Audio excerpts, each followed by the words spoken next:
Red Nails by Robert E. Howard. 1. The Skull on the Crag. The woman on the horse reined in her weary steed.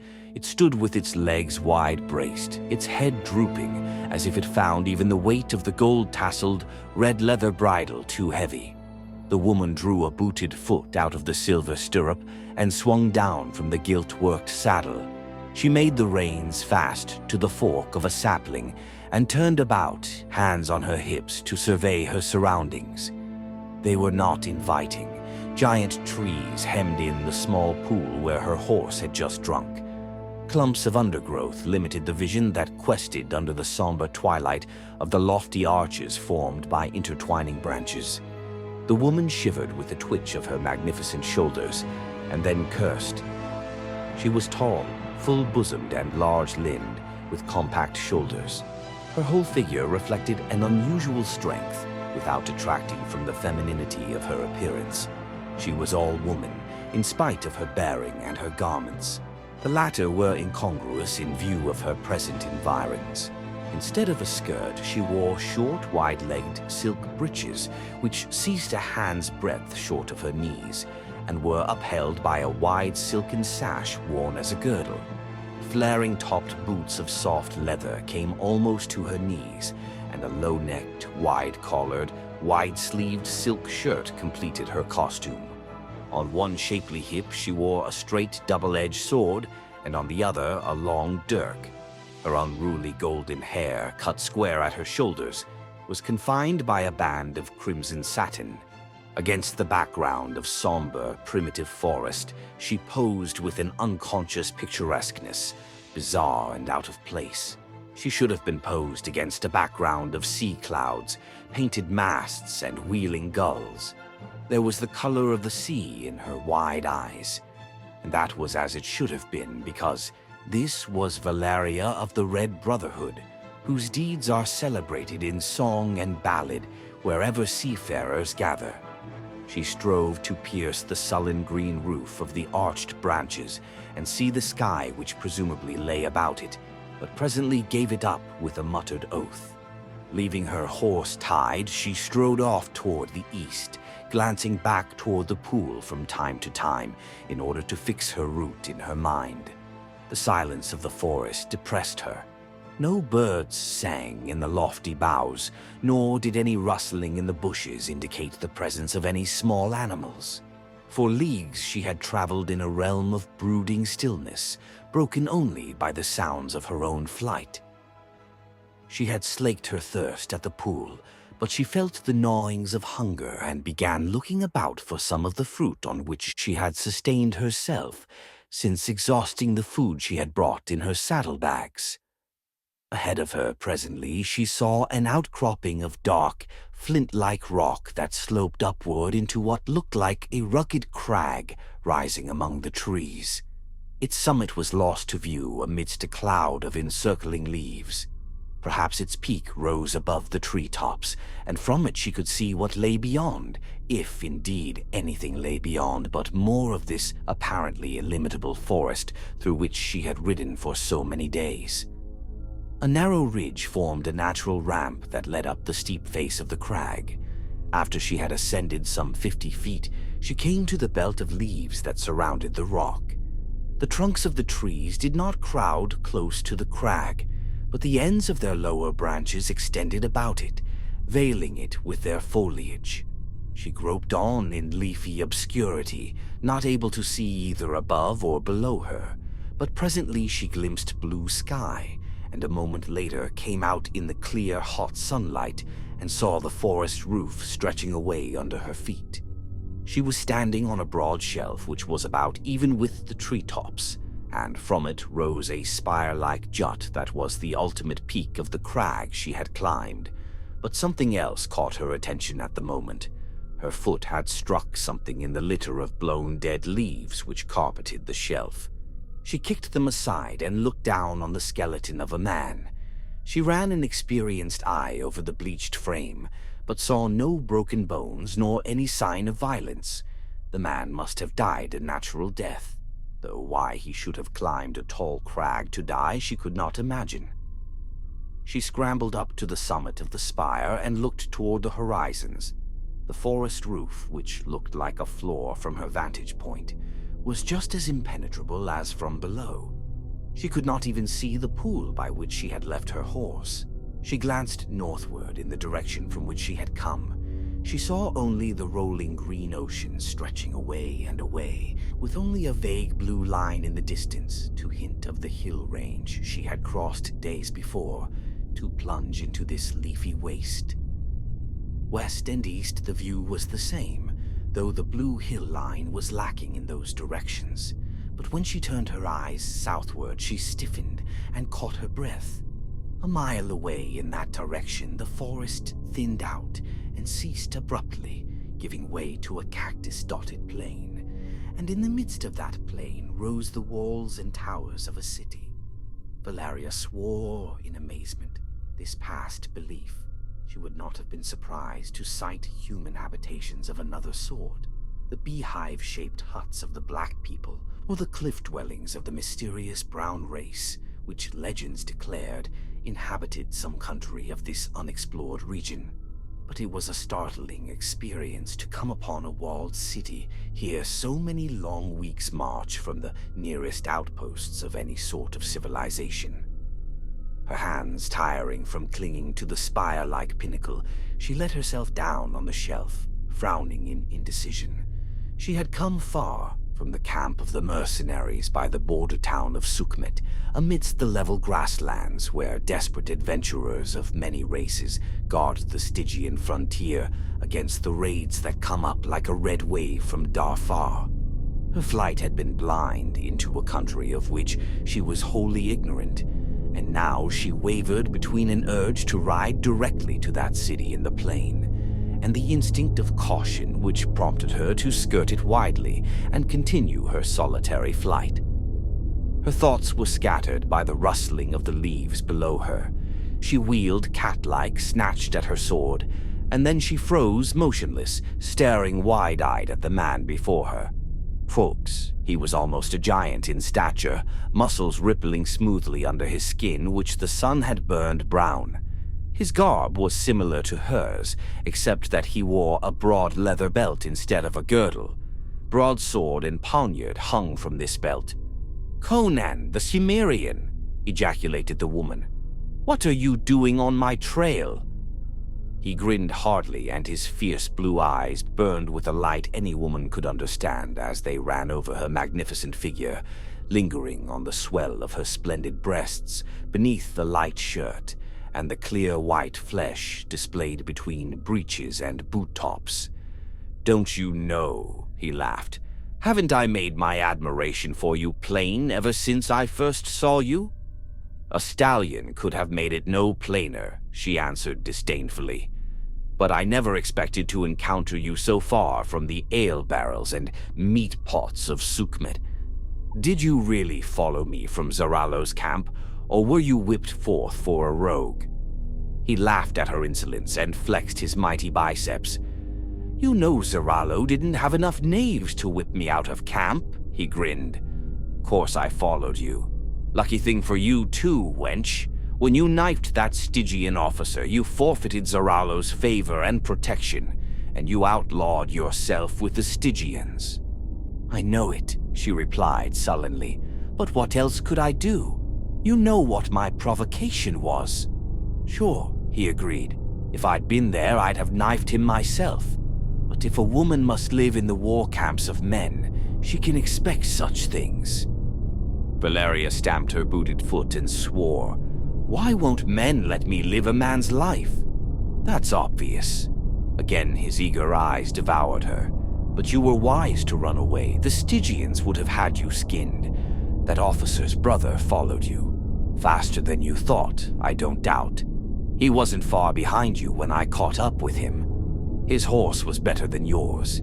He'd have caught you and cut your throat within a few more miles." "Well?" she demanded. "Well, what?" He seemed puzzled. "What of the Stygian?" "Why, what do you suppose?" he returned impatiently. "I killed him, of course, and left his carcass for the vultures." That delayed me, though, and I almost lost your trail when you crossed the rocky spurs of the hills. Otherwise, I'd have caught up with you long ago." "And now you think you'll drag me back to Zaralo's camp?" she sneered. "Don't talk like a fool," he grunted. "Come, girl, don't be such a spitfire. I'm not like that Stygian you knifed, and you know it." "A penniless vagabond," she taunted. He laughed at her. "What do you call yourself? You haven't enough money to buy a new seat for your breeches. Your disdain doesn't deceive me. You know I've commanded bigger ships and more men than you ever did in your life. As for being penniless, what rover isn't most of the time? I've squandered enough gold in the seaports of the world to fill a galleon. You know that too. Where are the fine ships and the bold lads you commanded now?" she sneered. "At the bottom of the sea, mostly," he replied cheerfully. "The Zingarans sank my last ship off the Shemite shore. That's why I joined Zaralo's free companions. But I saw I'd been stung when we marched to the Darfar border. The pay was poor and the wine was sour, and I don't like black women. And that's the only kind that came to our camp at Sukmet, rings in their noses and their teeth, filed. Bah! Why did you join Zaralo?" "Sukmet's a long way from saltwater." "Red Ortho wanted to make me his mistress," she answered sullenly. "I jumped overboard one night and swam ashore when we were anchored off the Kushite coast. Off Zabela, it was. There, a Shemite trader told me that Zaralo had brought his free companies south to guard the Darfar border. No better employment offered. I joined an eastbound caravan and eventually came to Sukmet." "It was madness to plunge southward as you did," commented Conan. "But it was wise, too, for Zaralo's patrols never thought to look for you in this direction. Only the brother of the man you killed happened to strike your trail." "And now, what do you intend doing?" she demanded. "Turn west," he answered. "I've been this far south, but not this far east. Many days traveling to the west will bring us to the open savannas, where the black tribes graze their cattle. I have friends among them. We'll get to the coast and find a ship. I'm sick of the jungle." "Then be on your way," she advised. "I have other plans." "Don't be a fool." He showed irritation for the first time. "You can't keep on wandering through this forest." "I can if I choose." "But what do you intend doing?" "That's none of your affair," she snapped. "Yes, it is," he answered calmly. "Do you think I've followed you this far to turn around and ride off empty-handed? Be sensible, wench. I'm not going to harm you." He stepped toward her and she sprang back, whipping out her sword. "Keep back, you barbarian dog. I'll spit you like a roast pig." He halted reluctantly and demanded, "Do you want me to take that toy away from you and spank you with it?" "Words, nothing but words," she mocked, lights like the gleam of the sun on blue water dancing in her reckless eyes. He knew it was the truth. No living man could disarm Valeria of the Brotherhood with his bare hands. He scowled, his sensations a tangle of conflicting emotions. He was angry, yet he was amused and filled with admiration for her spirit. He burned with eagerness to seize that splendid figure and crush it in his iron arms. Yet he greatly desired not to hurt the girl. He was torn between a desire to shake her soundly and a desire to caress her. He knew if he came any nearer, her sword would be sheathed in his heart. He had seen Valeria kill too many men in border forays and tavern brawls to have any illusions about her. He knew she was as quick and ferocious as a tigress. He could draw his broadsword and disarm her, beat the blade out of her hand, but the thought of drawing a sword on a woman, even without intent of injury, was extremely repugnant to him. "Blast your soul, you hussy!" he exclaimed in exasperation. "I'm going to take off your—" He started toward her, his angry passion making him reckless, and she poised herself for a deadly thrust. Then came a startling interruption to a scene at once ludicrous and perilous. "What's that?" It was Valeria, who exclaimed. but they both started violently, and Conan wheeled like a cat, his great sword flashing into his hand. Back in the forest had burst forth an appalling medley of screams, the screams of horses in terror and agony. Mingled with their screams there came the snap of splintering bones. "Lions are slaying the horses!" cried Valeria. "Lions, nothing," snorted Conan, his eyes blazing. "Did you hear a lion roar? Neither did I. Listen at those bones snap. Not even a lion could make that much noise killing a horse." He hurried down the natural ramp and she followed, their personal feud forgotten in the adventurer's instinct to unite against common peril. The screams had ceased when they worked their way downward through the green veil of leaves that brushed the rock.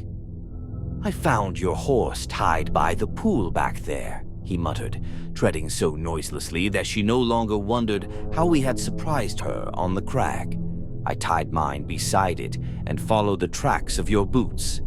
Watch now." They had emerged from the belt of leaves and stared down into the lower reaches of the forest. Above them, the green roof spread its dusky canopy. Below them, the sunlight filtered in, just enough to make a jade-tinted twilight. The giant trunks of trees less than 100 yards away looked dim and ghostly. "The horses should be beyond that thicket, over there," whispered Conan, and his voice might have been a breeze moving through the branches. "Listen." Valeria had already heard, and a chill crept through her veins, so she unconsciously laid her white hand on her companion's muscular brown arm. From beyond the thicket came the noisy crunching of bones and the loud rending of flesh, together with the grinding, slobbering sounds of a horrible feast. "Lions wouldn't make that noise," whispered Conan. "Something's eating our horses, but it's not a lion. Crom." The noise stopped suddenly, and Conan swore softly. A suddenly risen breeze was blowing from them directly toward the spot where the unseen slayer was hidden. "Here it comes," muttered Conan, half lifting his sword. The thicket was violently agitated, and Valeria clutched Conan's arm hard. Ignorant of jungle lore, she yet knew that no animal she had ever seen could have shaken the tall brush like that. "It must be as big as an elephant," muttered Conan, echoing her thought. "What the devil?" His voice trailed away in stunned silence. Through the thicket was thrust a head of nightmare and lunacy. Grinning jaws bared rows of dripping yellow tusks. Above the yawning mouth wrinkled a saurian-like snout. Huge eyes, like those of a python 1,000 times magnified, stared unwinkingly at the petrified humans clinging to the rock above it. Blood smeared the scaly, flabby lips and dripped from the huge mouth. The head, bigger than that of a crocodile, was further extended on a long scaled neck on which stood up rows of serrated spikes, and after it, crushing down the briars and saplings, waddled the body of a titan, a gigantic barrel-bellied torso on absurdly short legs. The whitish belly almost raked the ground, while the serrated backbone rose higher than Conan could have reached on tiptoe. A long spiked tail, like that of a gargantuan scorpion, trailed out behind. "Back up the crag, quick!" snapped Conan, thrusting the girl behind him. "I don't think he can climb, but he can stand on his hind legs and reach us." With a snapping and rending of bushes and saplings, the monster came hurtling through the thickets, and they fled up the rock before him like leaves blown before a wind. As Valeria plunged into the leafy screen, a backward glance showed her the titan rearing up fearsomely on his massive hind legs, even as Conan had predicted. The sight sent panic racing through her. As he reared, the beast seemed more gigantic than ever. His snouted head towered among the trees. Then Conan's iron hand closed on her wrist, and she was jerked headlong into the blinding welter of the leaves, and out again into the hot sunshine above, just as the monster fell forward with his front feet on the crag, with an impact that made the rock vibrate. Behind the fugitives, the huge head crashed through the twigs, and they looked down for a horrifying instant at the nightmare visage framed among the green leaves, eyes flaming, jaws gaping. Then the giant tusks clashed together futilely, and after that the head was withdrawn, vanishing from their sight as if it had sunk in a pool. Peering down through broken branches that scraped the rock, they saw it squatting on its haunches at the foot of the crag, staring unblinkingly up at them. Valeria shuddered. "How long do you suppose he'll crouch there?" Conan kicked the skull on the leaf-strewn shelf. "That fellow must have climbed up here to escape him, or one like him. He must have died of starvation. There are no bones broken. That thing must be a dragon, such as the black people speak of in their legends. If so, it won't leave here until we're both dead." Valeria looked at him blankly, her resentment forgotten. She fought down a surging of panic. She had proved her reckless courage 1,000 times in wild battles on sea and land, on the blood-slippery decks of burning warships, in the storming of walled cities, and on the trampled, sandy beaches where the desperate men of the Red Brotherhood bathed their knives in one another's blood in their fights for leadership. But the prospect now confronting her congealed her blood. A cutlass stroke in the heat of battle was nothing, but to sit idle and helpless on a bare rock until she perished of starvation, besieged by a monstrous survival of an elder age. The thought sent panic throbbing through her brain. "He must leave to eat and drink," she said helplessly. "He won't have to go far to do either," Conan pointed out. "He's just gorged on horse meat, and like a real snake, he can go for a long time without eating or drinking again. But he doesn't sleep after eating, like a real snake, it seems. Anyway, he can't climb this crag." Conan spoke imperturbably. He was a barbarian, and the terrible patience of the wilderness and its children was as much a part of him as his lusts and rages. He could endure a situation like this with a coolness impossible to a civilized person. "Can't we get into the trees and get away, traveling like apes through the branches?" she asked desperately. He shook his head. "I thought of that. The branches that touch the crag down there are too light. They'd break with our weight. Besides, I have an idea that Devil could tear up any tree around here by its roots." "Well, are we going to sit here on our rumps until we starve like that?" she cried furiously, kicking the skull clattering across the ledge. "I won't do it. I'll go down there and cut his damned head off." Conan had seated himself on a rocky projection at the foot of the spire. He looked up with a glint of admiration at her blazing eyes and tense, quivering figure, but realizing that she was in just the mood for any madness, he let none of his admiration sound in his voice. "Sit down," he grunted, catching her by her wrist and pulling her down on his knee. She was too surprised to resist as he took her sword from her hand and shoved it back in its sheath. "Sit still and calm down. You'd only break your steel on his scales. He'd gobble you up at one gulp, or smash you like an egg with that spiked tail of his. We'll get out of this jam some way, but we shan't do it by getting chewed up and swallowed." She made no reply, nor did she seek to repulse his arm from about her waist. She was frightened, and the sensation was new to Valeria of the Red Brotherhood. So she sat on her companion's, or captor's, knee with a docility that would have amazed Zorallo, who had anathematized her as a she-devil out of hell's seraglio. Conan played idly with her curly yellow locks, seemingly intent only upon his conquest. Neither the skeleton at his feet, nor the monster crouching below disturbed his mind or dulled the edge of his interest.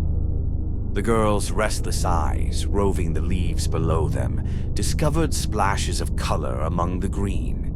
It was fruit, large, darkly crimson globes suspended from the boughs of a tree, whose broad leaves were a peculiarly rich and vivid green. She became aware of both thirst and hunger, though thirst had not assailed her until she knew she could not descend from the crag to find food and water. "We need not starve," she said. "There is fruit we can reach." Conan glanced where she pointed. "If we ate that, we wouldn't need the bite of a dragon," he grunted. "That's what the black people of Kush call the apples of Derketa. Derketa is the queen of the dead. Drink a little of the juice, or spill it on your flesh, and you'd be dead before you could tumble to the foot of this crag." "Oh." She lapsed into dismayed silence. There seemed no way out of their predicament, she reflected gloomily. She saw no way of escape, and Conan seemed to be concerned only with her supple waist and curly tresses. If he was trying to formulate a plan of escape, he did not show it. "If you'll take your hands off me long enough to climb up on that peak," she said presently, "you'll see something that will surprise you." He cast her a questioning glance, then obeyed with a shrug of his massive shoulders. Clinging to the spire-like pinnacle, he stared out over the forest roof. He stood a long moment in silence, posed like a bronze statue on the rock. "It's a walled city, right enough," he muttered presently. "Was that where you were going when you tried to send me off alone to the coast? I saw it before you came. I knew nothing of it when I left Sukhmet. Who'd have thought to find a city here? I don't believe the Stygians ever penetrated this far. Could black people build a city like that? I see no herds on the plain, no signs of cultivation, or people moving about. How could you hope to see all that at this distance?" she demanded. He shrugged his shoulders and dropped down on the shelf. "Well, the folk of the city can't help us just now, and they might not if they could. The people of the Black Countries are generally hostile to strangers, probably stick us full of spears." He stopped short and stood silent as if he had forgotten what he was saying, frowning down at the crimson spheres gleaming among the leaves. "Spears," he muttered. "What a blasted fool I am not to have thought of that before. That shows what a pretty woman does to a man's mind." "What are you talking about?" she inquired. Without answering her question, he descended to the belt of leaves and looked down through them. The great brute squatted below, watching the crag with the frightful patience of the reptile folk. So might one of his breed have glared up at their troglodyte ancestors, treed on a high-flung rock in the dim dawn ages. Conan cursed him without heat and began cutting branches, reaching out and severing them as far from the end as he could reach. The agitation of the leaves made the monster restless. He rose from his haunches and lashed his hideous tail, snapping off saplings as if they had been toothpicks. Conan watched him warily from the corner of his eye, and just as Valeria believed the dragon was about to hurl himself up the crag again, the Cimmerian drew back and climbed up to the ledge with the branches he had cut. There were 3 of these, slender shafts about 7 feet long, but not larger than his thumb. He had also cut several strands of tough, thin vine. "Branches too light for spear hafts, and creepers no thicker than cords," he remarked, indicating the foliage about the crag. "It won't hold our weight, but there's strength in union. That's what the Aquilonian renegades used to tell us Cimmerians when they came into the hills to raise an army to invade their own country. But we always fight by clans and tribes." "What the devil has that got to do with those sticks?" she demanded. "You wait and see." Gathering the sticks in a compact bundle, he wedged his poniard hilt between them at one end. Then with the vines he bound them together, and when he had completed his task, he had a spear of no small strength, with a sturdy shaft 7 feet in length. "What good will that do?" she demanded. "You told me that a blade couldn't pierce his scales." "He hasn't got scales all over him," answered Conan. "There's more than one way of skinning a panther." Moving down to the edge of the leaves, he reached the spear up and carefully thrust the blade through one of the apples of Derketa, drawing aside to avoid the darkly purple drops that dripped from the pierced fruit. Presently he withdrew the blade and showed her the blue steel stained a dull purplish crimson. "I don't know whether it will do the job or not," quoth he. "There's enough poison there to kill an elephant, but, well, we'll see." Valeria was close behind him as he let himself down among the leaves. Cautiously holding the poisoned pike away from him, he thrust his head through the branches and addressed the monster. "What are you waiting down there for, you misbegotten offspring of questionable parents?" was one of his more printable queries. "Stick your ugly head up here again, you long-necked brute, or do you want me to come down there and kick you loose from your illegitimate spine?" There was more of it, some of it couched in eloquence that made Valeria stare, in spite of her profane education among the seafarers, and it had its effect on the monster. Just as the incessant yapping of a dog worries and enrages more constitutionally silent animals, so the clamorous voice of a man rouses fear in some bestial bosoms and insane rage in others. Suddenly, and with appalling quickness, the mastodonic brute reared up on its mighty hind legs and elongated its neck and body in a furious effort to reach this vociferous pygmy whose clamor was disturbing the primeval silence of its ancient realm. But Conan had judged his distance with precision. Some 5 feet below him, the mighty head crashed terribly, but futilely through the leaves. And as the monstrous mouth gaped like that of a great snake, Conan drove his spear into the red angle of the jawbone hinge. He struck downward with all the strength of both arms, driving the long poniard blade to the hilt in flesh, sinew, and bone. Instantly, the jaws clashed convulsively together, severing the triple-pieced shaft and almost precipitating Conan from his perch. He would have fallen but for the girl behind him, who caught his sword belt in a desperate grasp. He clutched at a rocky projection and grinned his thanks back at her. Down on the ground, the monster was wallowing like a dog with pepper in its eyes. He shook his head from side to side, pawed at it, and opened his mouth repeatedly to its widest extent. Presently he got a huge front foot on the stump of the shaft and managed to tear the blade out. Then he threw up his head, jaws wide and spouting blood, and glared up at the crag with such concentrated and intelligent fury that Valeria trembled and drew her sword. The scales along his back and flanks turned from rusty brown to a dull, lurid red. Most horribly, the monster's silence was broken. The sounds that issued from his blood-streaming jaws did not sound like anything that could have been produced by an earthly creation. With harsh, grating roars, the dragon hurled himself at the crag that was the citadel of his enemies. Again and again, his mighty head crashed upward through the branches, snapping vainly on empty air.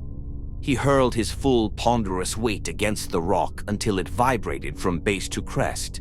And rearing upright, he gripped it with his front legs like a man and tried to tear it up by the roots as if it had been a tree. This exhibition of primordial fury chilled the blood in Valeria's veins, but Conan was too close to the primitive himself to feel anything but a comprehending interest. To the barbarian, no such gulf existed between himself and other men, and the animals, as existed in the conception of Valeria. The monster below them, to Conan, was merely a form of life, differing from himself, mainly in physical shape. He attributed to it characteristics similar to his own, and saw in its wrath a counterpart of his rages, in its roars and bellowings merely reptilian equivalents to the curses he had bestowed upon it. Feeling a kinship with all wild things, even dragons, it was impossible for him to experience the sick horror which assailed Valeria at the sight of the brute's ferocity. He sat watching it tranquilly and pointed out the various changes that were taking place in its voice and actions. "The poison's taking hold," he said with conviction. "I don't believe it." To Valeria it seemed preposterous to suppose that anything, however lethal, could have any effect on that mountain of muscle and fury. "There's pain in his voice," declared Conan. "First he was merely angry because of the stinging in his jaw. Now he feels the bite of the poison. Look, he's staggering. He'll be blind in a few more minutes. What did I tell you?" For suddenly the dragon had lurched about and went crashing off through the bushes.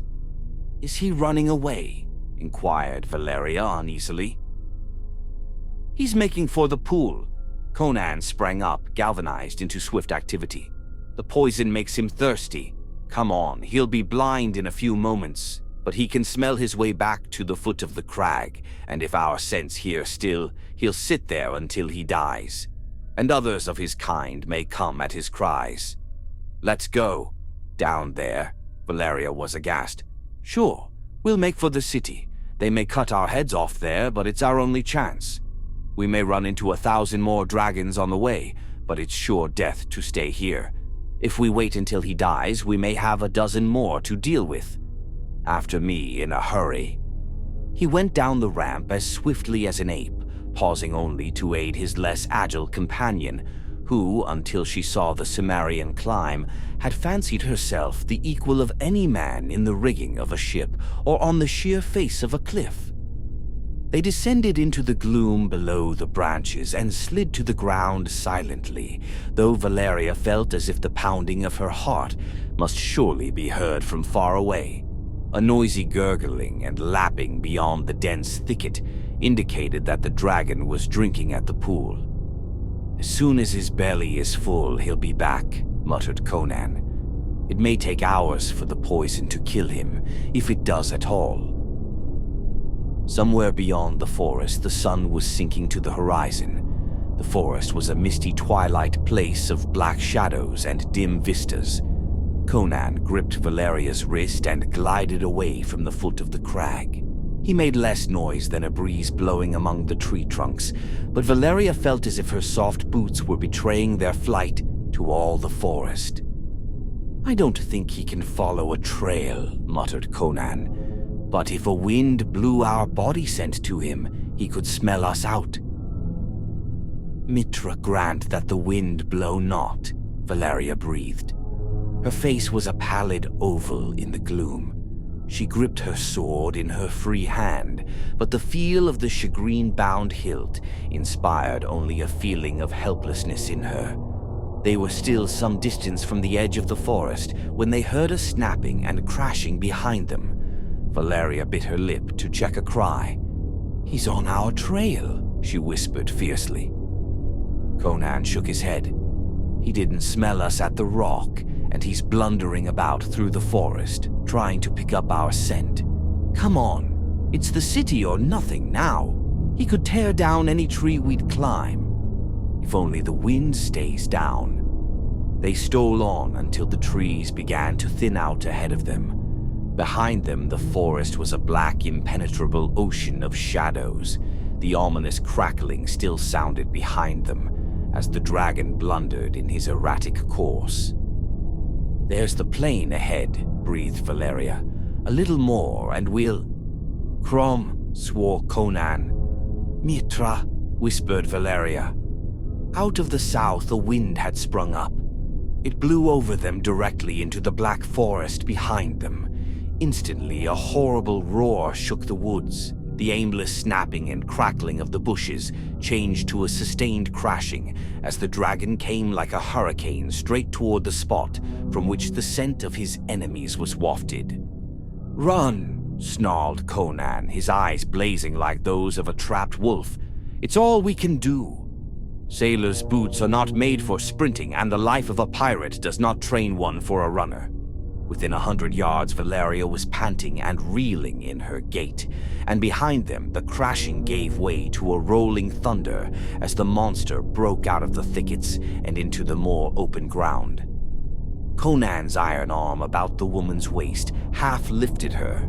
Her feet scarcely touched the earth as she was borne along at a speed she could never have attained herself.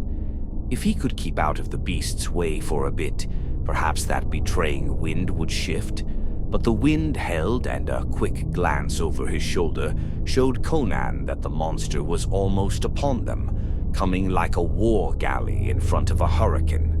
He thrust Valeria from him with a force that sent her reeling a dozen feet to fall in a crumpled heap at the foot of the nearest tree, and the Cimmerian wheeled in the path of the thundering Titan. Convinced that his death was upon him, the Cimmerian acted according to his instinct and hurled himself full at the awful face that was bearing down on him. He leaped, slashing like a wildcat, felt his sword cut deep into the scales that sheathed the mighty snout, and then a terrific impact knocked him rolling and tumbling for 50 feet, with all the wind and half the life battered out of him. How the stunned Cimmerian regained his feet, not even he could have ever told. But the only thought that filled his brain was of the woman lying dazed and helpless almost in the path of the hurtling fiend. And before the breath came whistling back into his gullet, he was standing over her with his sword in his hand. She lay where he had thrown her, but she was struggling to a sitting posture. Neither tearing tusks nor trampling feet had touched her. It had been a shoulder or front leg that struck Conan, and the blind monster rushed on, forgetting the victims whose scent it had been following in the sudden agony of its death throes. Headlong on its course, it thundered until its low-hung head crashed into a gigantic tree in its path. The impact tore the tree up by the roots and must have dashed the brains from the misshapen skull.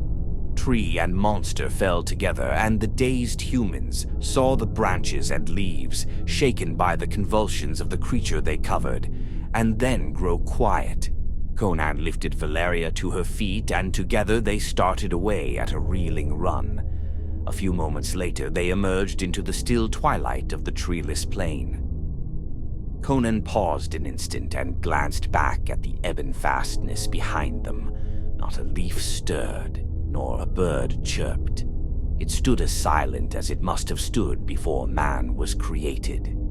"Come on," muttered Conan, taking his companion's hand.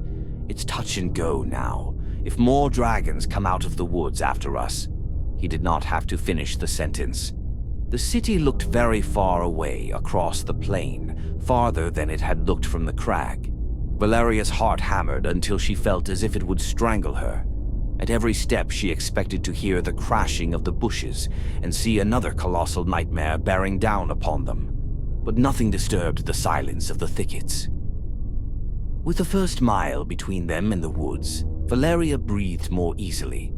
Her buoyant self-confidence began to thaw out again. The sun had set and darkness was gathering over the plain, lightened a little by the stars that made stunted ghosts out of the cactus growths. "No cattle, no plowed fields," muttered Conan. "How do these people live?" "Perhaps the cattle are in pens for the night," suggested Valeria, "and the fields and grazing pastures are on the other side of the city." "Maybe," he grunted. "I didn't see any from the crag, though."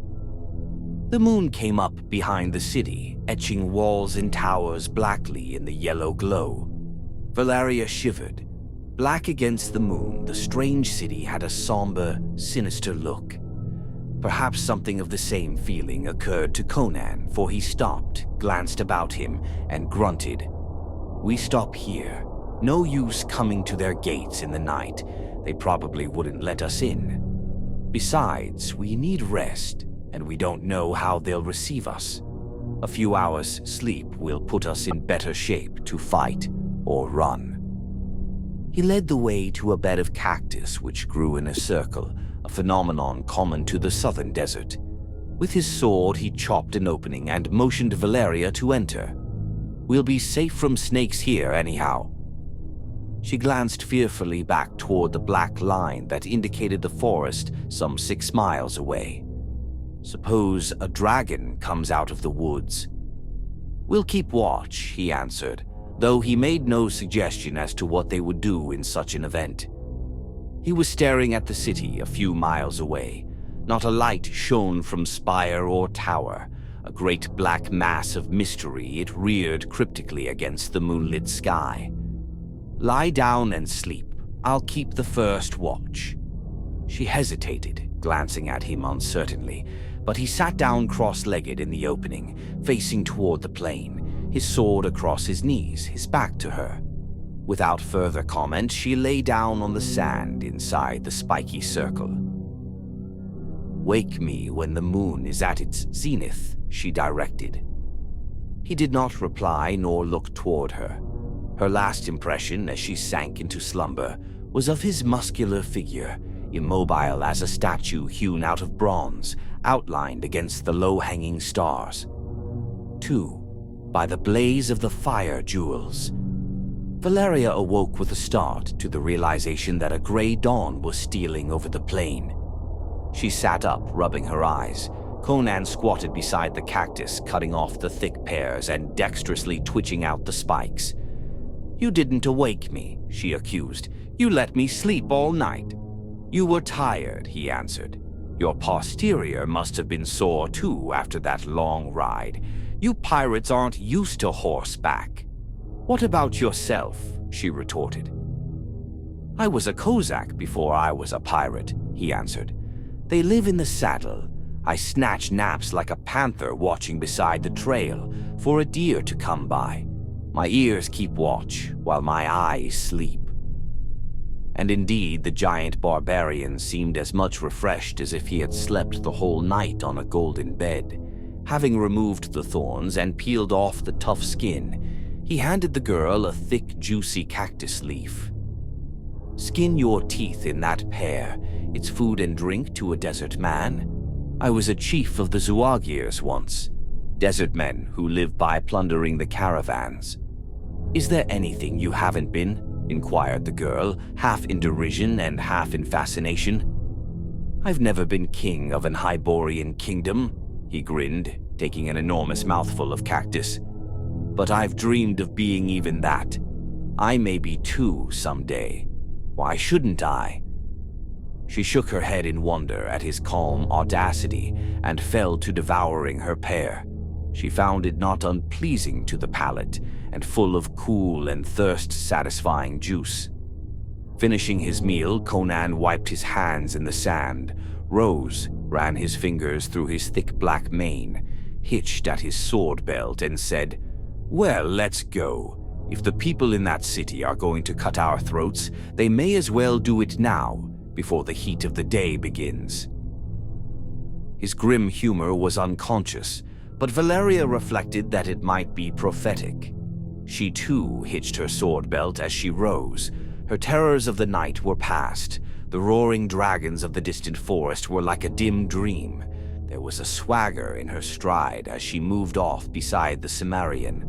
Whatever perils lay ahead of them, their foes would be men. And Valeria of the Red Brotherhood had never seen the face of the man she feared. Conan glanced down at her as she strode along beside him with her swinging stride that matched his own.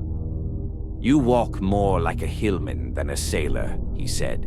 "You must be an Aquilonian. The sons of Darfar never burnt your white skin brown. Many a princess would envy you." "I am from Aquilonia," she replied. His compliments no longer irritated her. His evident admiration pleased her. For another man to have kept her watch while she slept would have angered her. She had always fiercely resented any man's attempting to shield or protect her because of her sex. But she found a secret pleasure in the fact that this man had done so, and he had not taken advantage of her fright and the weakness resulting from it. After all, she reflected, her companion was no common man. The sun rose behind the city, turning the towers to a sinister crimson. "Black last night against the moon," grunted Conan, his eyes clouding with the abysmal superstition of the barbarian. "Blood red as a threat of blood against the sun this dawn. I do not like this city." But they went on, and as they went, Conan pointed out the fact that no road ran to the city from the north. "No cattle have trampled the plain on this side of the city," said he. "No plowshare has touched the earth for years, maybe centuries. But look, once this plain was cultivated." Valeria saw the ancient irrigation ditches he indicated, half filled in places and overgrown with cactus. She frowned with perplexity as her eyes swept over the plain that stretched on all sides of the city to the forest edge, which marched in a vast, dim ring. Vision did not extend beyond that ring. She looked uneasily at the city. No helmets or spearheads gleamed on battlements, no trumpets sounded, no challenge rang from the towers. A silence as absolute as that of the forest brooded over the walls and minarets. The sun was high above the eastern horizon when they stood before the great gate in the northern wall, in the shadow of the lofty rampart. Rust flecked the iron bracings of the mighty bronze portal. Spider webs glistened thickly on hinge and sill and bolted panel. "It hasn't been opened for years," exclaimed Valeria. "A dead city," grunted Conan. "That's why the ditches were broken and the plain untouched. But who built it? Who dwelt here? Where did they go? Why did they abandon it? Who can say? Maybe an exiled clan of Stygians built it. Maybe not. It doesn't look like Stygian architecture. Maybe the people were wiped out by enemies, or a plague exterminated them. In that case, their treasures may still be gathering dust and cobwebs in there," suggested Valeria, the acquisitive instincts of her profession waking in her, prodded too by feminine curiosity. "Can we open the gate? Let's go in and explore a bit." Conan eyed the heavy portal dubiously, but placed his massive shoulder against it and thrust with all the power of his muscular calves and thighs. With a rasping screech of rusty hinges, the gate moved ponderously inward, and Conan straightened and drew his sword. Valeria stared over his shoulder and made a sound indicative of surprise. They were not looking into an open street or court as one would have expected. The opened gate or door gave directly into a long, broad hall, which ran away and away until its vista grew indistinct in the distance. It was of heroic proportions, and the floor of a curious red stone cut in square tiles that seemed to smolder as if with the reflection of flames. The walls were of a shiny green material. "Jade, or I'm a Shemite," swore Conan. "Not in such quantity," protested Valeria. "I've looted enough from the Khitan caravans to know what I'm talking about," he asserted. "That's jade. The vaulted ceiling was of lapis lazuli, adorned with clusters of great green stones that gleamed with a poisonous radiance." "Green fire stones," growled Conan. "That's what the people of Punt call them. They're supposed to be the petrified eyes of those prehistoric snakes the ancients called golden serpents. They glow like a cat's eyes in the dark. At night, this hall would be lighted by them, but it would be a hellishly weird illumination. Let's look around. We might find a cache of jewels." "Shut the door," advised Valeria. "I'd hate to have to outrun a dragon down this hall." Conan grinned and replied, "I don't believe the dragons ever leave the forest." But he complied and pointed out the broken bolt on the inner side. "I thought I heard something snap when I shoved against it. That bolt's freshly broken. Rust has eaten nearly through it. If the people ran away, why should it have been bolted on the inside?" "They undoubtedly left by another door," suggested Valeria. She wondered how many centuries had passed since the light of outer day had filtered into that great hall through the open door. Sunlight was finding its way somehow into the hall, and they quickly saw the source. High up in the vaulted ceiling, skylights were set in slot-like openings, translucent sheets of some crystalline substance. In the splotches of shadow between them, the green jewels winked like the eyes of angry cats. Beneath their feet, the dully lurid floor smoldered with changing hues and colors of flame. It was like treading the floors of hell with evil stars blinking overhead. 3 balustraded galleries ran along on each side of the hall, one above the other. "A 4-storied house," grunted Conan, "and this hall extends to the roof. It's long as a street. I seem to see a door at the other end." Valeria shrugged her white shoulders. "Your eyes are better than mine, then, though I'm accounted sharp-eyed among the sea rovers." They turned into an open door at random and traversed a series of empty chambers, floored like the hall, and with walls of the same green jade, or of marble or ivory or chalcedony, adorned with friezes of bronze, gold, or silver. In the ceilings the green fire gems were set, and their light was as ghostly and elusive as Conan had predicted. Under the witch fire glow the intruders moved like specters. Some of the chambers lacked this illumination, and their doorways showed black as the mouth of the pit. These Conan and Valeria avoided, keeping always to the lighted chambers. Cobwebs hung in the corners, but there was no perceptible accumulation of dust on the floor or on the tables and seats of marble, jade, or carnelian which occupied the chambers. Here and there were rugs of that silk known as khitan, which is practically indestructible. Nowhere did they find any windows or doors opening into streets or courts. Each door merely opened into another chamber or hall.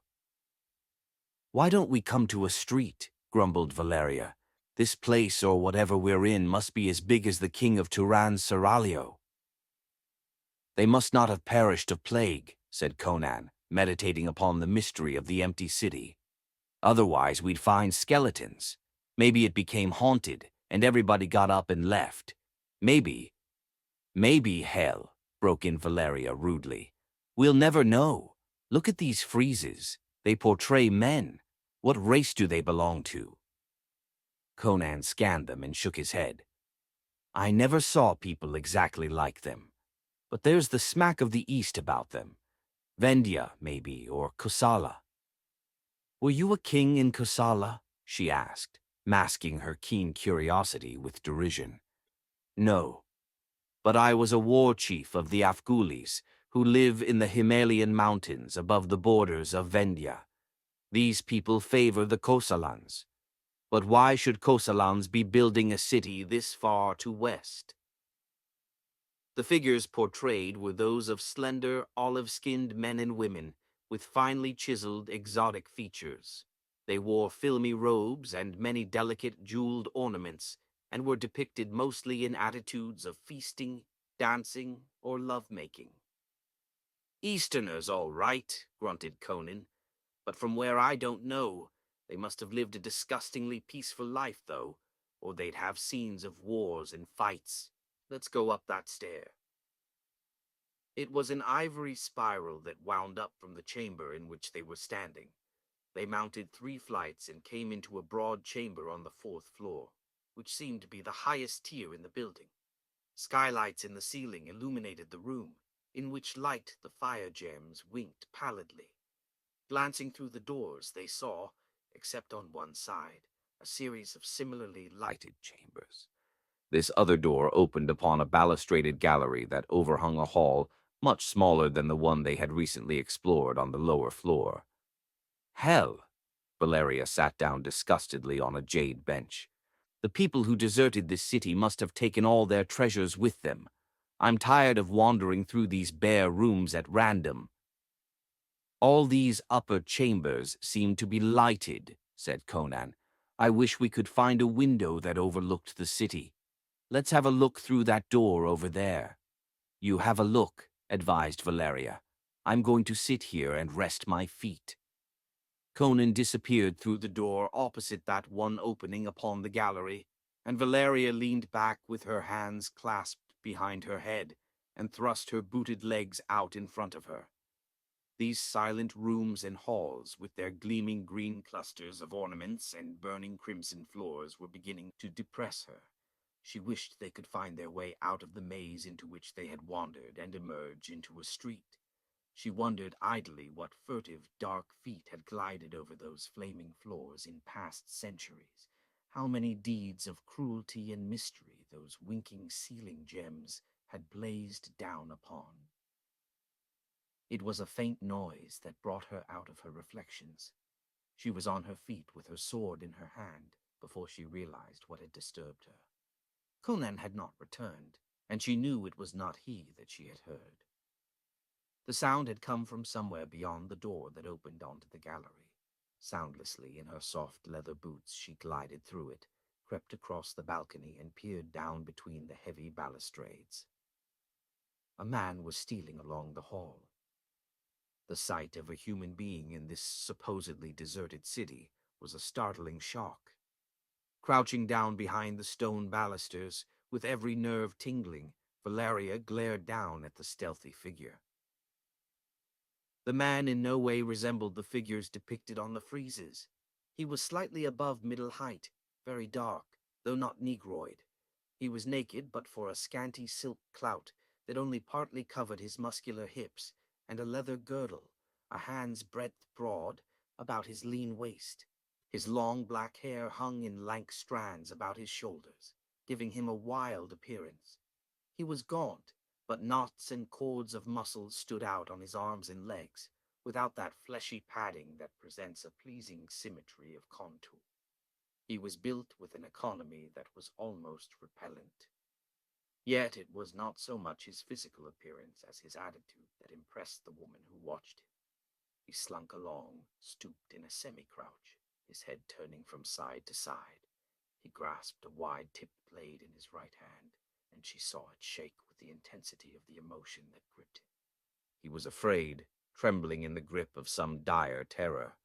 When he turned his head, she caught the blaze of wild eyes among the lank strands of black hair. He did not see her. On tiptoe, he glided across the hall and vanished through an open door. A moment later, she heard a choking cry, and then silence fell again. Consumed with curiosity, Valeria glided along the gallery until she came to a door, above the one through which the man had passed. It opened into another, smaller gallery that encircled a large chamber. This chamber was on the third floor, and its ceiling was not so high as that of the hall. It was lighted only by the firestones, and their weird green glow left the spaces under the balcony in shadows. Valeria's eyes widened. The man she had seen was still in the chamber. He lay face down on a dark crimson carpet in the middle of the room. His body was limp, his arms spread wide. His curved sword lay near him. She wondered why he should lie there so motionless. Then her eyes narrowed as she stared down at the rug on which he lay.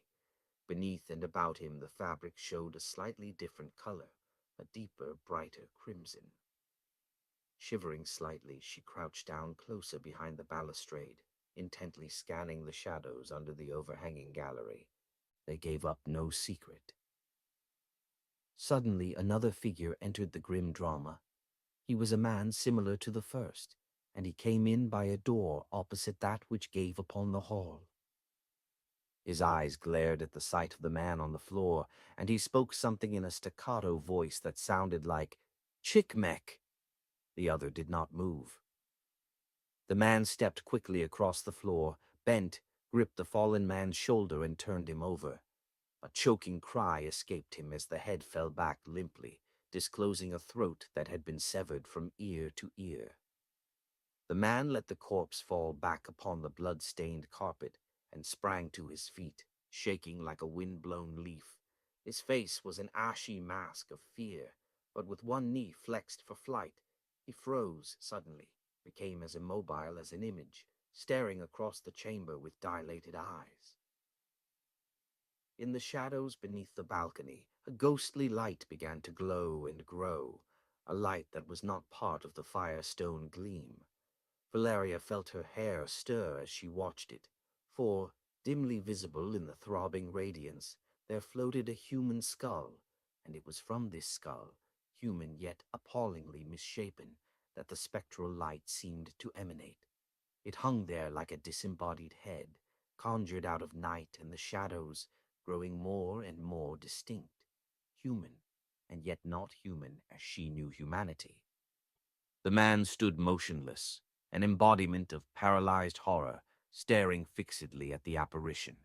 The thing moved out from the wall, and a grotesque shadow moved with it. Slowly the shadow became visible as a man-like figure whose naked torso and limbs shone whitely with the hue of bleached bones. The bare skull on its shoulders grinned eyelessly in the midst of its unholy nimbus, and the man confronting it seemed unable to take his eyes from it. He stood still, his sword dangling from nerveless fingers, on his face the expression of a man bound by the spells of a mesmerist. Valeria realized that it was not fear alone that paralyzed him. Some hellish quality of that throbbing glow had robbed him of his power to think and act. She herself, safely above the scene, felt the subtle impact of a nameless emanation that was a threat to sanity. The horror swept toward its victim, and he moved at last, but only to drop his sword and sink to his knees, covering his eyes with his hands. Dumbly he awaited the stroke of the blade that now gleamed in the apparition's hand as it reared above him like death triumphant over mankind. Valeria acted according to the first impulse of her wayward nature. With one tigerish movement she was over the balustrade and dropping to the floor behind the awful shape. It wheeled at the thud of her soft boots on the floor, but even as it turned, her keen blade lashed down, and a fierce exultation swept her as she felt the edge cleave solid flesh and mortal bone. The apparition cried out gurglingly and went down, severed through shoulder, breastbone, and spine, and as it fell the burning skull rolled clear, revealing a lank mop of black hair and a dark face twisted in the convulsions of death. Beneath the horrific masquerade there was a human being, a man similar to the one kneeling supinely on the floor. The latter looked up at the sound of the blow and the cry, and now he glared in wild-eyed amazement at the white-skinned woman who stood over the corpse with a dripping sword in her hand. He staggered up, yammering as if the sight had almost unseated his reason.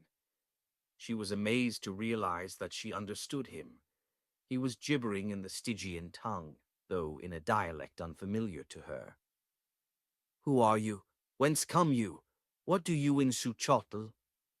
Then rushing on without waiting for her to reply, "But you are a friend.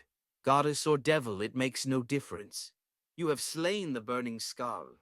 It was but a man beneath it, after all. We deemed it a demon they conjured up out of the catacombs. Listen." He stopped short in his ravings and stiffened, straining his ears with painful intensity. The girl heard nothing. "We must hasten," he whispered. "They are west of the great hall. They may be all around us here. They may be creeping upon us even now." He seized her wrist in a convulsive grasp she found hard to break. "Whom do you mean by they?" she demanded. He stared at her uncomprehendingly for an instant, as if he found her ignorance hard to understand. "They?" he stammered vaguely. Why, the people of Xotalanc, the clan of the man you slew, they who dwell by the eastern gate." "You mean to say this city is inhabited?" she exclaimed. Aye, aye." He was writhing in the impatience of apprehension. "Come away, come quick. We must return to Tekultli." "Where is that?" she demanded. "The quarter by the western gate." He had her wrist again and was pulling her toward the door through which he had first come. Great beads of perspiration dripped from his dark forehead, and his eyes blazed with terror. "Wait a minute," she growled, flinging off his hand. "Keep your hands off me, or I'll split your skull. What's all this about? Who are you? Where would you take me?" He took a firm grip on himself, casting glances to all sides, and began speaking so fast his words tripped over each other. "My name is Tekultl. I am of Tekuhultli. I and this man who lies with his throat cut came into the halls of science to try and ambush some of the Xotalankas, but we became separated and I returned here to find him with his gullet slit. The burning skull did it, I know, just as he would have slain me had you not killed him, but perhaps he was not alone. Others may be stealing from Xotalanc. The gods themselves blench at the fate of those they take alive. At the thought he shook as with an ague and his dark skin grew ashy. Valeria frowned puzzledly at him. She sensed intelligence behind this rigmarole, but it was meaningless to her. She turned toward the skull, which still glowed and pulsed on the floor, and was reaching a booted toe tentatively toward it, when the man who called himself Tecottl sprang forward with a cry. "Do not touch it! Do not even look at it! Madness and death lurk in it. The wizards of Xotalanc understand its secret. They found it in the catacombs, where lie the bones of terrible kings who ruled in Xuchotl in the black centuries of the past. To gaze upon it freezes the blood and withers the brain of a man who understands not its mystery. To touch it causes madness and destruction." She scowled at him uncertainly. He was not a reassuring figure with his lean, muscle-knotted frame and snaky locks. In his eyes, behind the glow of terror, lurked a weird light she had never seen in the eyes of a man wholly sane. Yet he seemed sincere in his protestations. "Come," he begged, reaching for her hand, and then recoiling as he remembered her warning. "You are a stranger. How you came here I do not know, but if you were a goddess or a demon, come to aid Tecuhltli, you would know all the things you have asked me.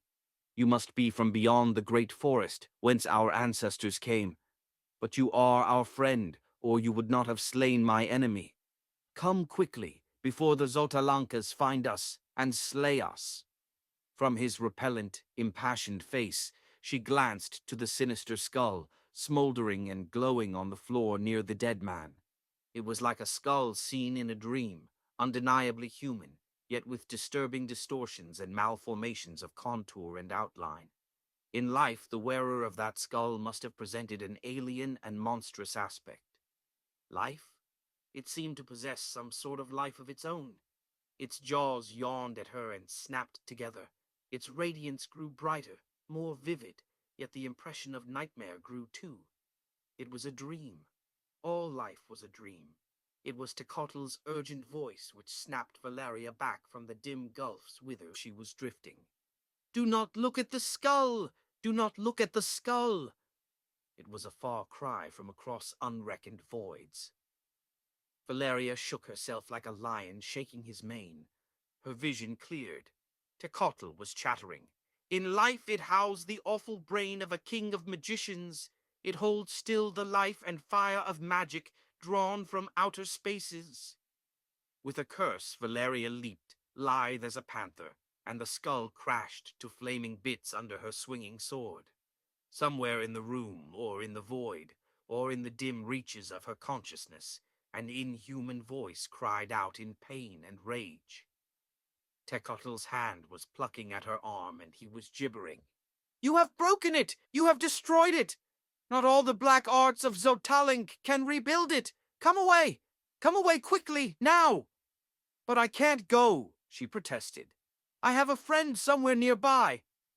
The flare of his eyes cut her short as he stared past her with an expression grown ghastly.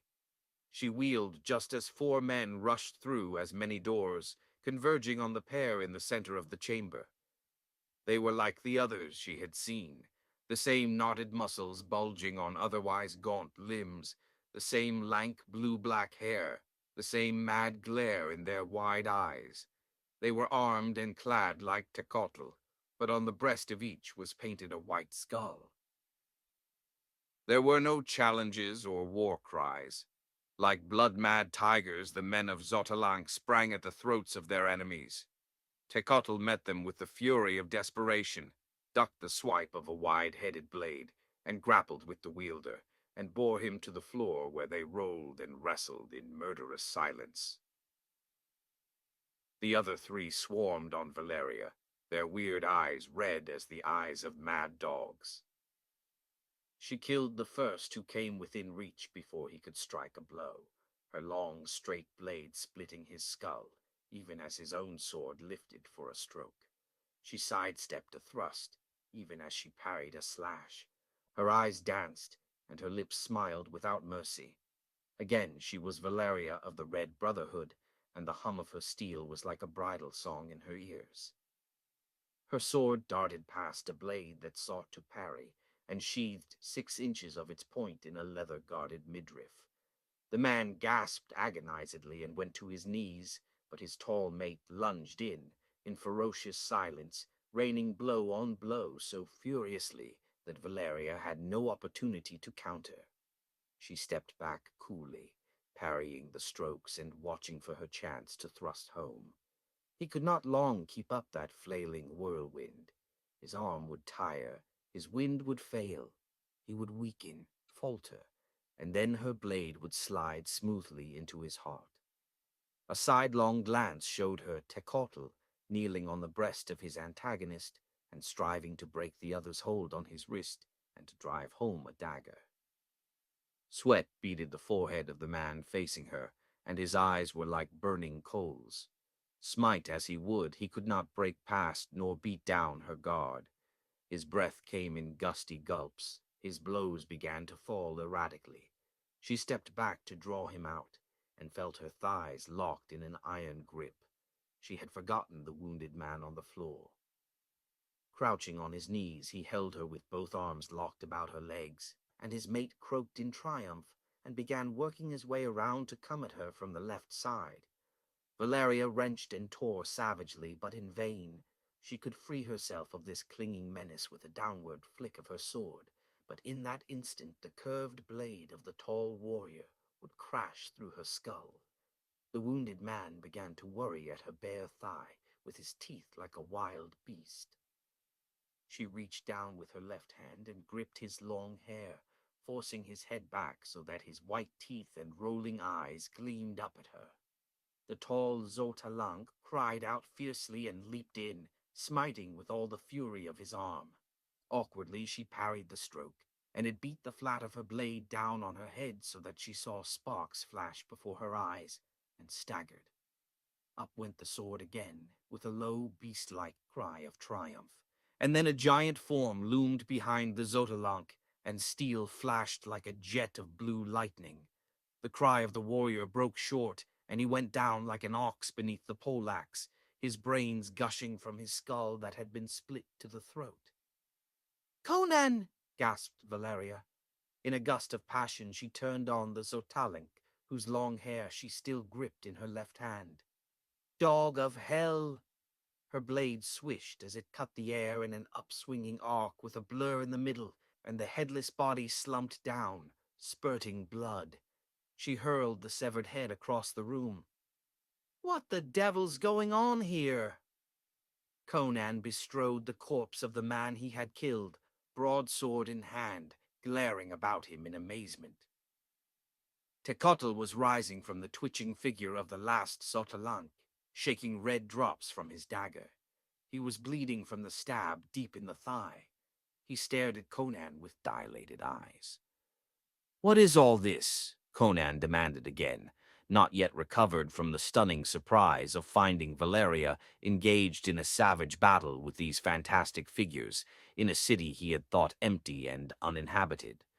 Returning from an aimless exploration of the upper chambers to find Valeria missing from the room where he had left her, he had followed the sounds of strife that burst on his dumbfounded ears.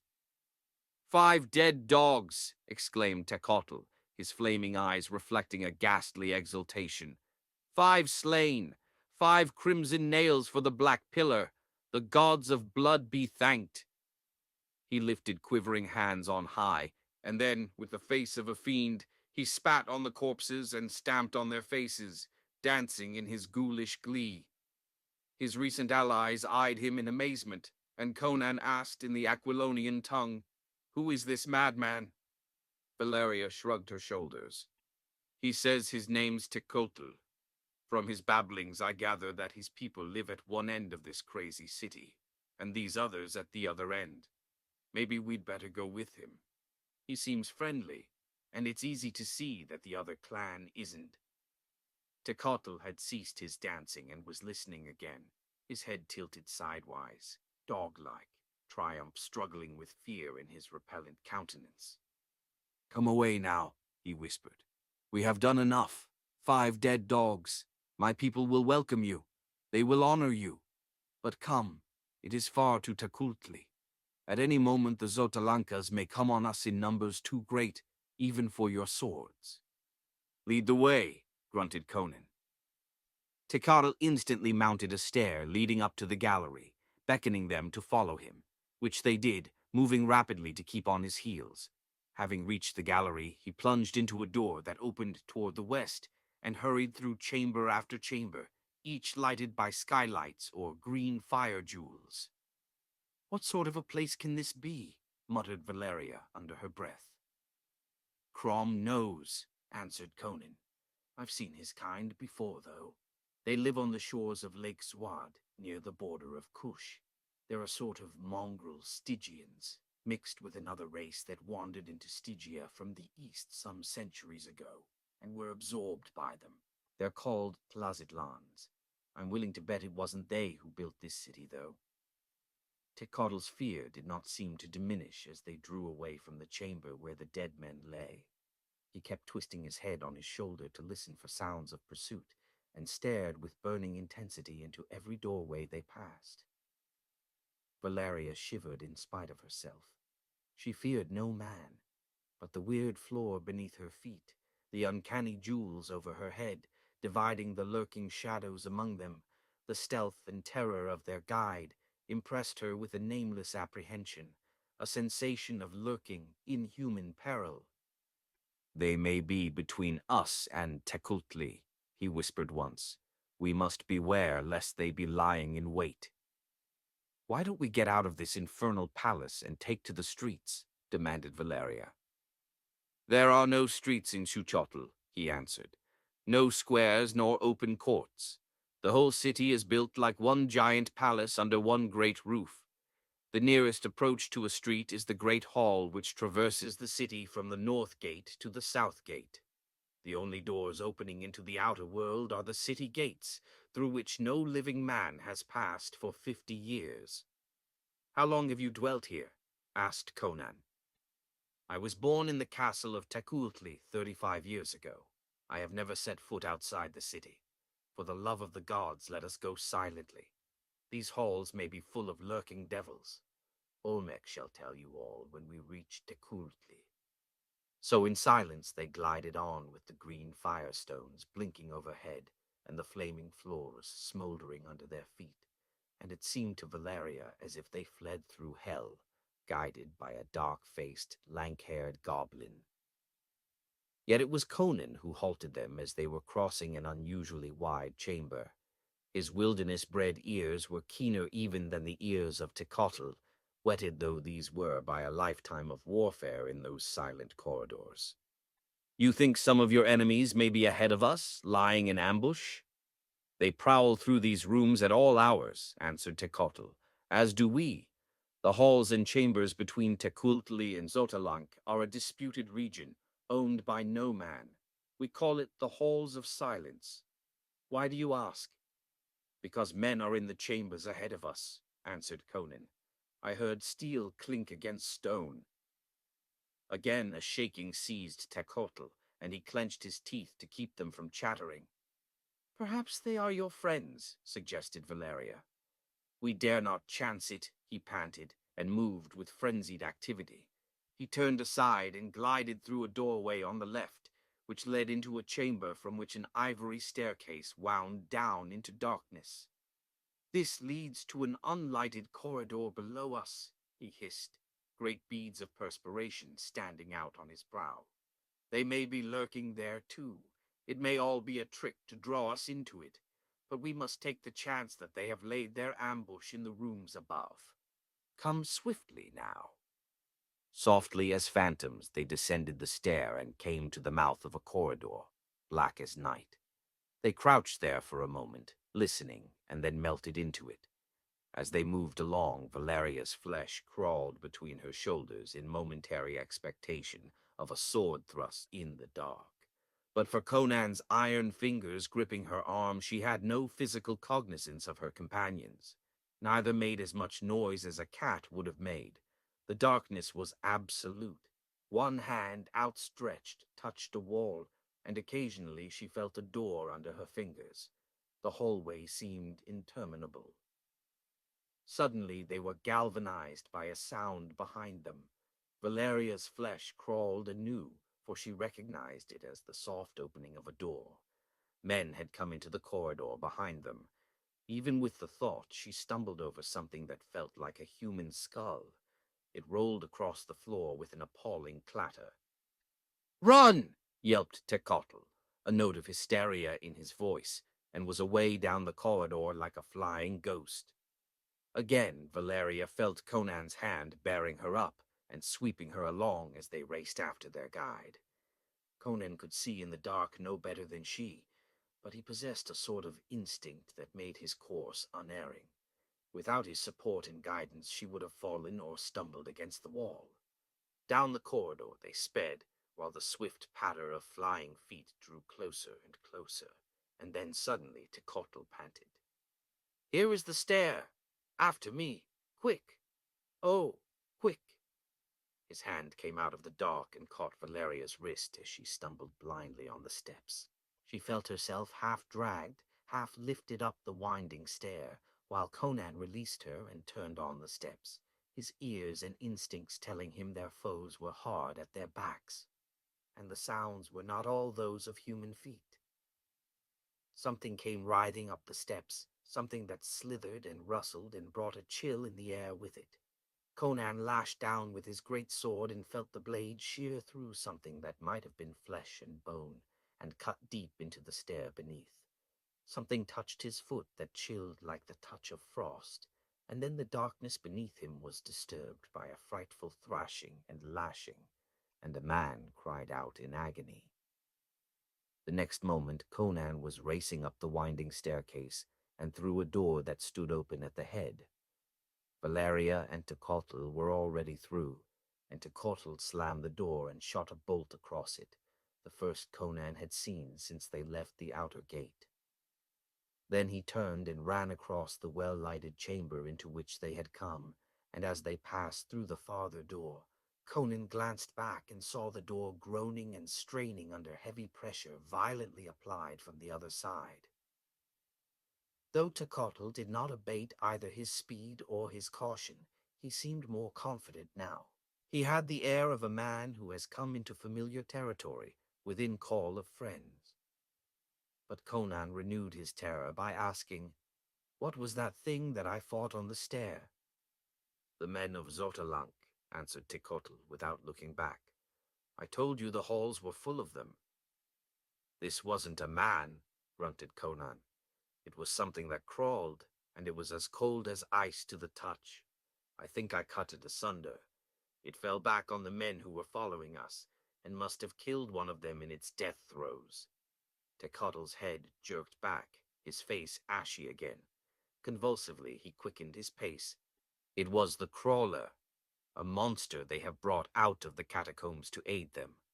What it is, we do not know, but we have found our people hideously slain by it. In Set's name, hasten. If they put it on our trail, it will follow us to the very doors of Tekultli." "I doubt it," grunted Conan. "That was a shrewd cut I dealt it on the stair." "Hasten, hasten," groaned Techotl.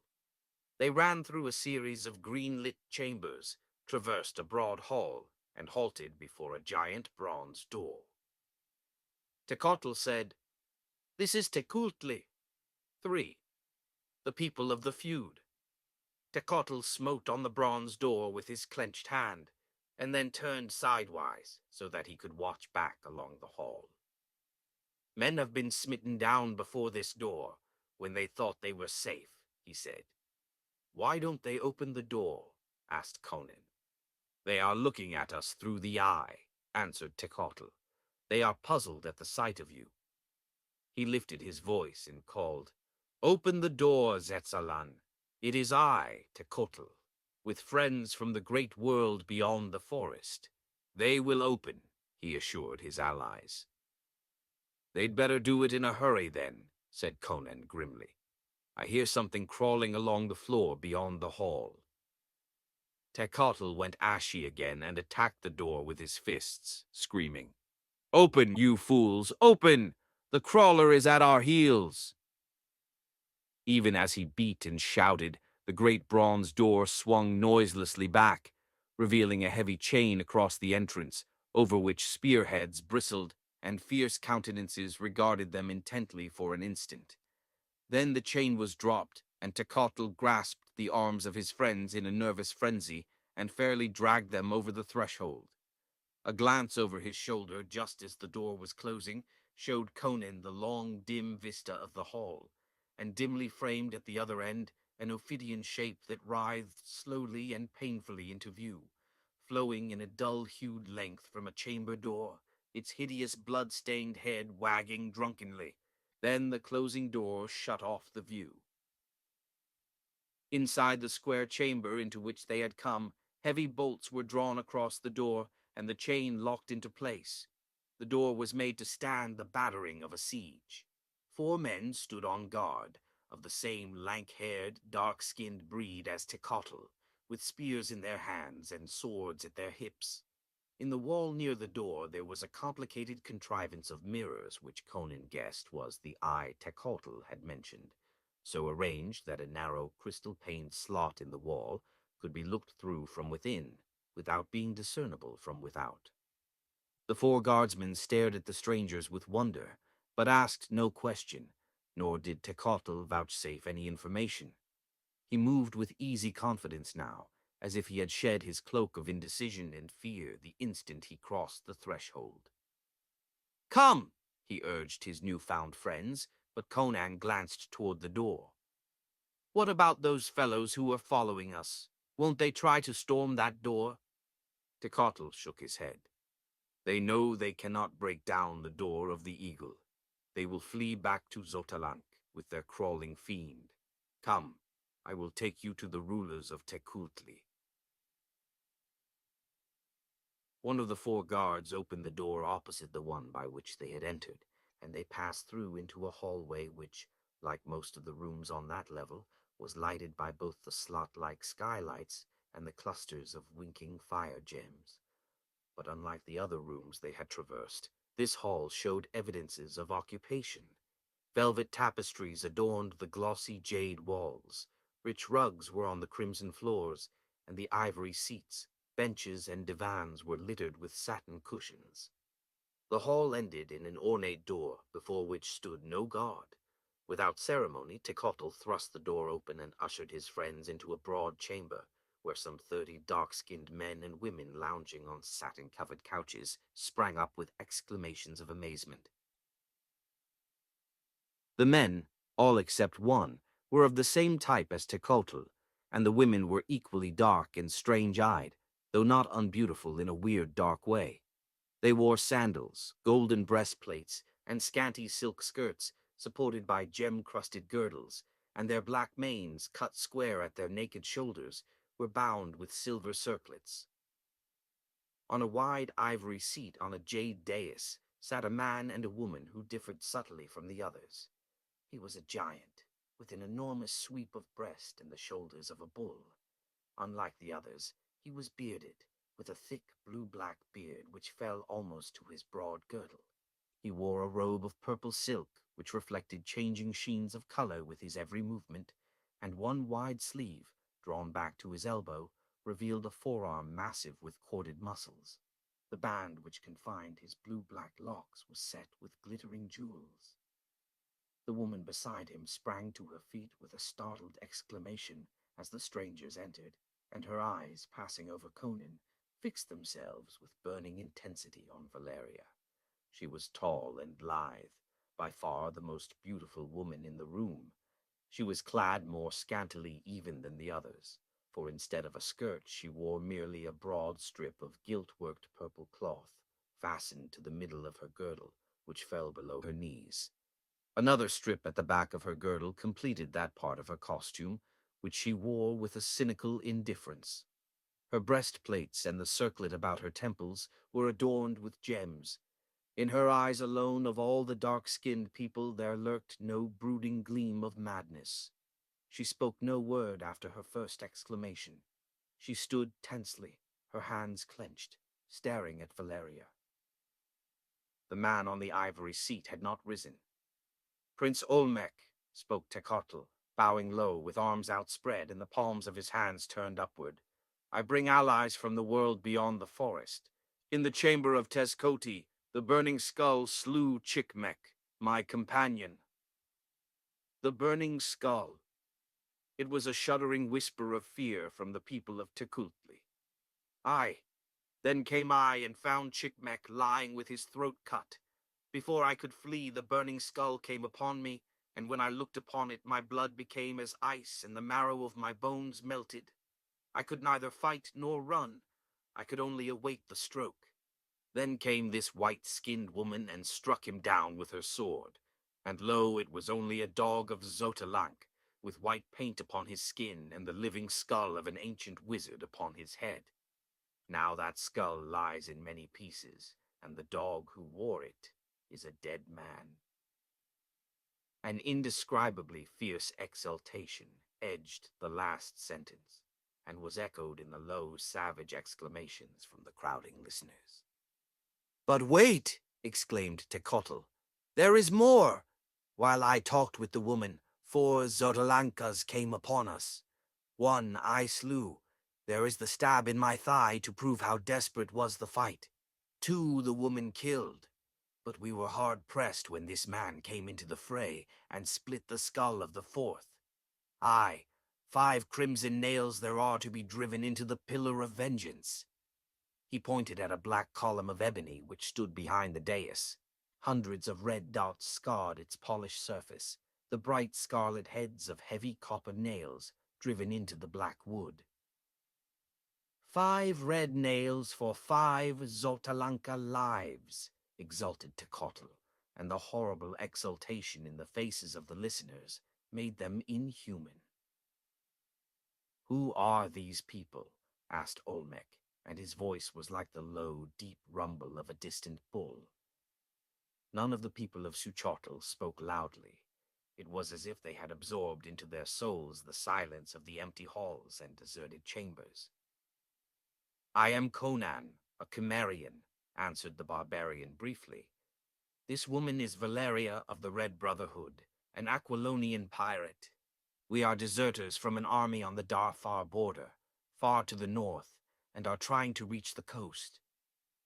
The woman on the dais spoke loudly, her words tripping in her haste. "You can never reach the coast. There is no escape from Xuchotl. You will spend the rest of your lives in this city." "What do you mean?" growled Conan, clapping his hand to his hilt and stepping about so as to face both the dais and the rest of the room. "Are you telling us we're prisoners?" "She did not mean that," interposed Olmec. "We are your friends. We would not restrain you against your will. But I fear other circumstances will make it impossible for you to leave Xuchotl." His eyes flickered to Valeria, and he lowered them quickly. "This woman is Tassella," he said. "She is a princess of Tecuhltli, but let food and drink be brought our guests. Doubtless they are hungry and weary from their long travels." He indicated an ivory table, and after an exchange of glances, the adventurers seated themselves. The Cimmerian was suspicious. His fierce blue eyes roved about the chamber, and he kept his sword close to his hand. But an invitation to eat and drink never found him backward. His eyes kept wandering to Tassella, but the princess had eyes only for his white-skinned companion. Techotl, who had bound a strip of silk about his wounded thigh, placed himself at the table to attend to the wants of his friends, seeming to consider it a privilege and honor to see after their needs. He inspected the food and drink the others brought in gold vessels and dishes, and tasted each before he placed it before his guests. While they ate, Olmec sat in silence on his ivory seat, watching them from under his broad black brows. Taskela sat beside him, chin cupped in her hands and her elbows resting on her knees. Her dark, enigmatic eyes, burning with a mysterious light, never left Valeria's supple figure. Behind her seat, a sullen, handsome girl waved an ostrich plume fan with a slow rhythm. The food was fruit of an exotic kind, unfamiliar to the wanderers, but very palatable, and the drink was a light crimson wine that carried a heady tang. "You have come from afar," said Olmec at last. I have read the books of our fathers. Aquilonia lies beyond the lands of the Stygians and the Shemites, beyond Argos and Zingara, and Cimmeria lies beyond Aquilonia. We have each a roving foot, answered Conan carelessly. How you won through the forest is a wonder to me, quoth Olmec. In bygone days 1,000 fighting men scarcely were able to carve a road through its perils. We encountered a bench-legged monstrosity about the size of a mastodon, said Conan casually, holding out his wine goblet, which Tecuhltli filled with evident pleasure. But when we'd killed it, we had no further trouble. The wine vessel slipped from Tecuhltli's hand to crash on the floor. His dusky skin went ashy. Olmec started to his feet, an image of stunned amazement, and a low gasp of awe or terror breathed up from the others. Some slipped to their knees as if their legs would not support them. Only Taskela seemed not to have heard. Conan glared about him bewilderedly. "What's the matter? What are you gaping about?" You slew the dragon god." "God? I killed a dragon. Why not? It was trying to gobble us up." "But dragons are immortal," exclaimed Olmec. "They slay each other, but no man ever killed a dragon. The 1,000 fighting men of our ancestors who fought their way to Xuchotl could not prevail against them. Their swords broke like twigs against their scales." "If your ancestors had thought to dip their spears in the poisonous juice of Derketa's apples," quoth Conan with his mouth full, "and jab them in the eyes or mouth or somewhere like that, they'd have seen that dragons are not more immortal than any other chunk of beef. The carcass lies at the edge of the trees, just within the forest. If you don't believe me, go and look for yourself." Olmec shook his head, not in disbelief, but in wonder. "It was because of the dragons that our ancestors took refuge in Xuchotl," said he. "They dared not pass through the plain and plunge into the forest beyond. Scores of them were seized and devoured by the monsters before they could reach the city." "Then your ancestors didn't build Xuchotl?" asked Valeria. "It was ancient when they first came into the land. How long it had stood here, not even its degenerate inhabitants knew." "Your people came from Lake Zuad?" questioned Conan. "Aye. More than half a century ago, a tribe of the Tlazitlans rebelled against the Stygian king, and, being defeated in battle, fled southward. For many weeks they wandered over grasslands, desert, and hills, and at last they came into the great forest, 1,000 fighting men with their women and children. It was in the forest that the dragons fell upon them, and tore many to pieces. So the people fled in a frenzy of fear before them, and at last came into the plain, and saw the city of Xuchotl in the midst of it. They camped before the city, not daring to leave the plain, for the night was made hideous with the noise of the battling monsters throughout the forest. They made war incessantly upon one another, yet they came not into the plain. The people of the city shut their gates and shot arrows at our people from the walls. The Tlazitlans were imprisoned on the plain, as if the ring of the forest had been a great wall, for to venture into the woods would have been madness. That night there came secretly to their camp a slave from the city, one of their own blood, who with a band of exploring soldiers had wandered into the forest long before, when he was a young man. The dragons had devoured all his companions, but he had been taken into the city to dwell in servitude. His name was Tolkemec. A flame lighted the dark eyes at mention of the name, and some of the people muttered obscenely and spat. He promised to open the gates to the warriors. He asked only that all captives taken be delivered into his hands. At dawn he opened the gates. The warriors swarmed in, and the halls of Xuchotl ran red. Only a few hundred folk dwelt there, decaying remnants of a once great race. Tolkemec said they came from the east, long ago, from old Kosala, when the ancestors of those who now dwell in Kosala came up from the south and drove forth the original inhabitants of the land.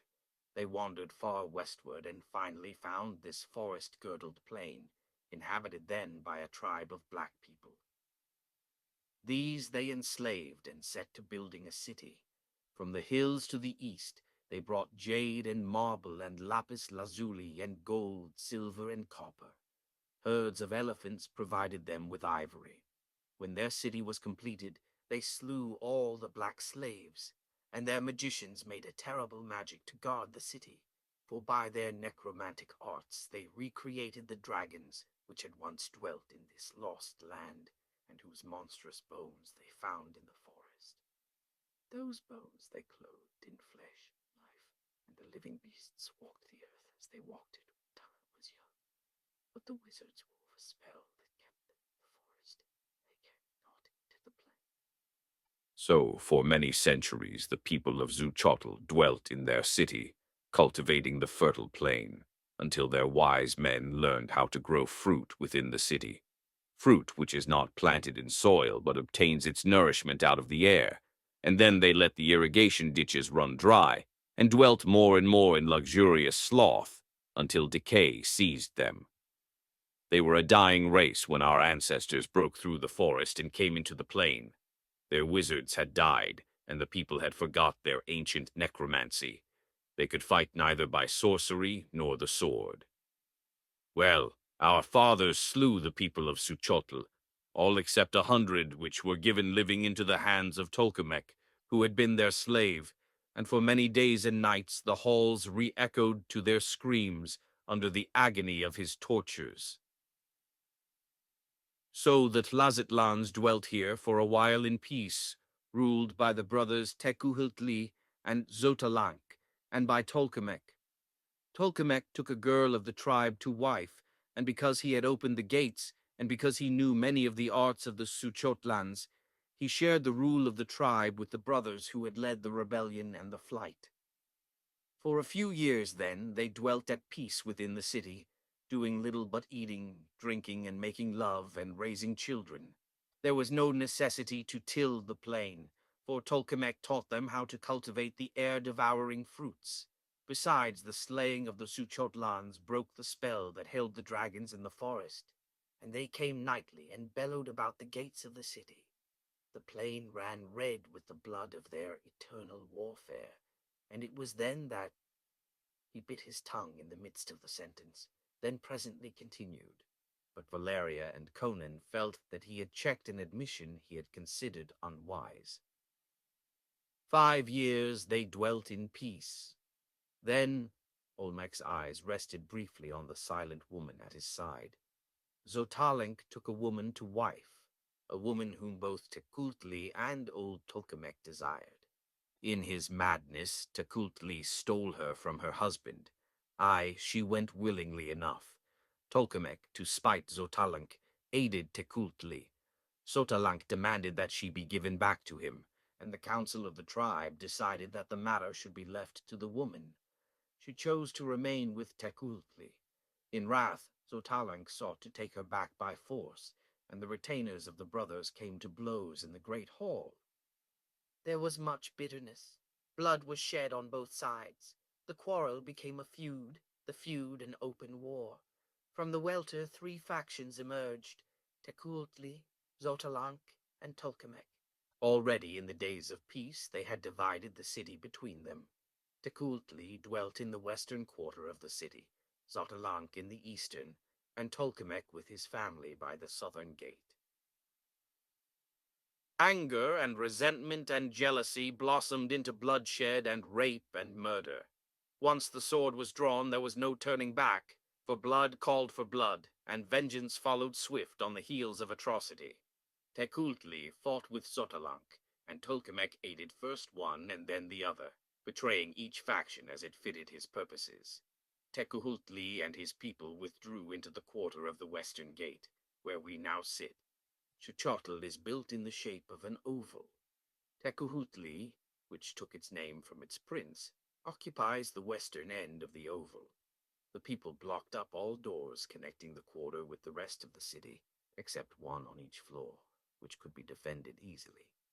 They went into the pits below the city and built a wall cutting off the western end of the catacombs, where lie the bodies of the ancient Suchotlans and of those Tlazitlans slain in the feud. They dwelt as in a besieged castle, making sorties and forays on their enemies. The people of Xotalanc likewise fortified the eastern quarter of the city, and Tolkemec did likewise with the quarter by the southern gate. The central part of the city was left bare and uninhabited. Those empty halls and chambers became a battleground and a region of brooding terror. Tolkemec warred on both clans. He was a fiend in the form of a human, worse than Xotalanc. He knew many secrets of the city he never told the others. From the crypts of the catacombs he plundered the dead of their grisly secrets, secrets of ancient kings and wizards, long forgotten by the degenerate Suchotlans our ancestors slew. But all his magic did not aid him the night we of Tekultli stormed his castle and butchered all his people. Tolkemec we tortured for many days. His voice sank to a caressing slur, and a faraway look grew in his eyes as if he looked back over the years to a scene which caused him intense pleasure. Aye, we kept the life in him until he screamed for death as for a bride.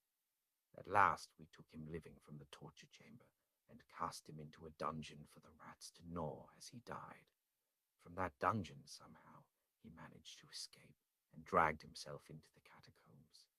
There, without doubt, he died, for the only way out of the catacombs beneath Tekultli is through Tekultli, and he never emerged by that way. His bones were never found, and the superstitious among our people swear that his ghost haunts the crypts to this day, wailing among the bones of the dead.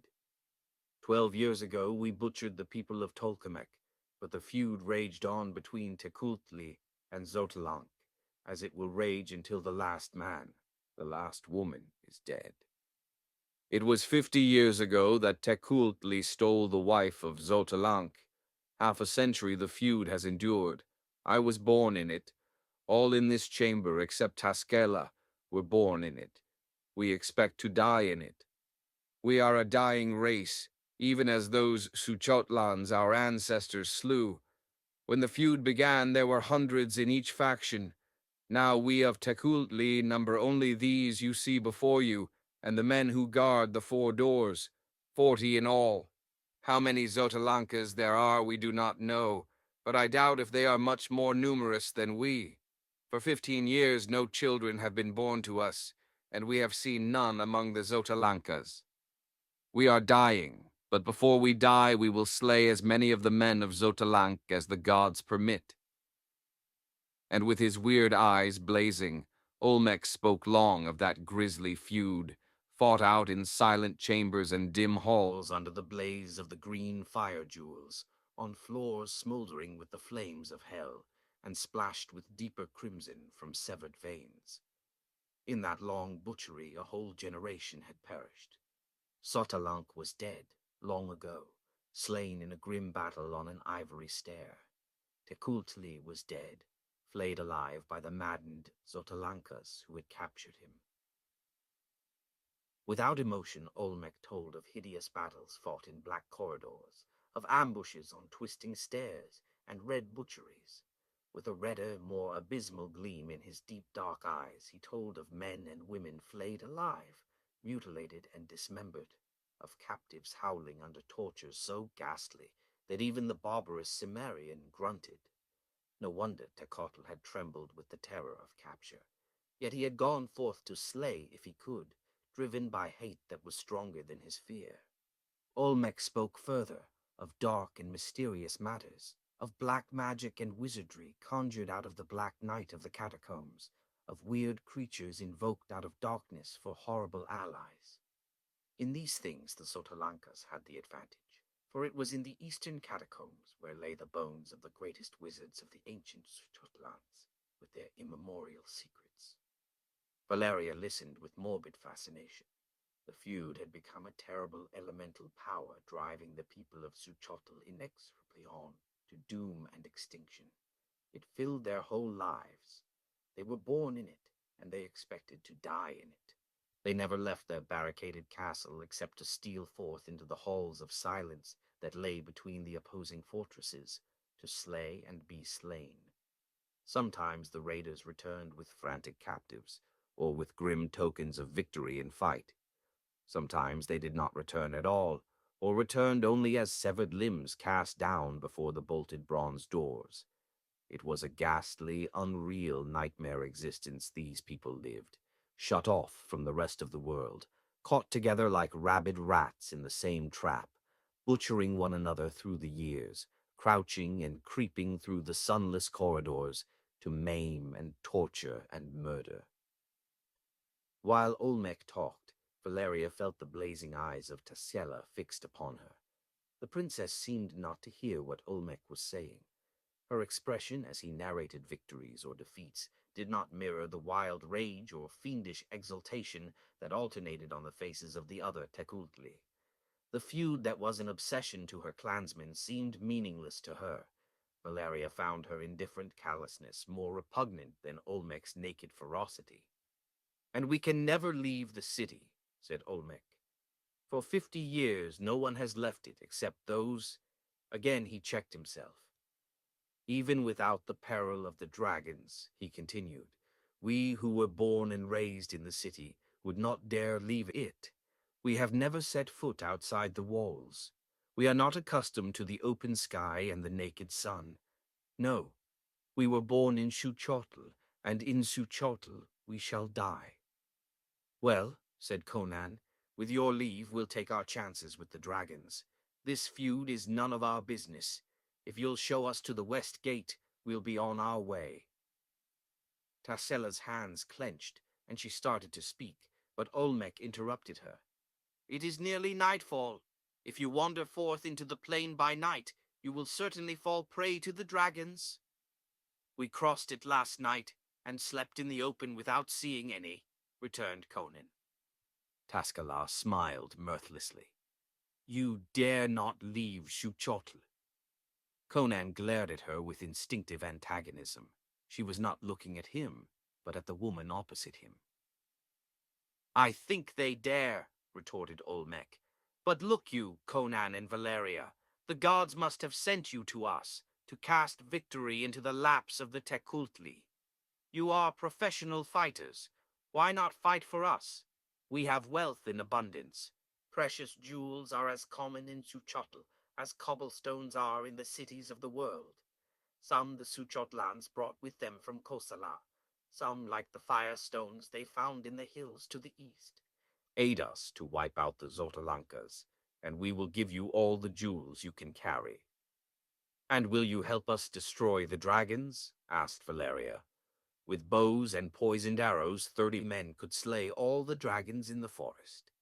"Aye," replied Olmec promptly.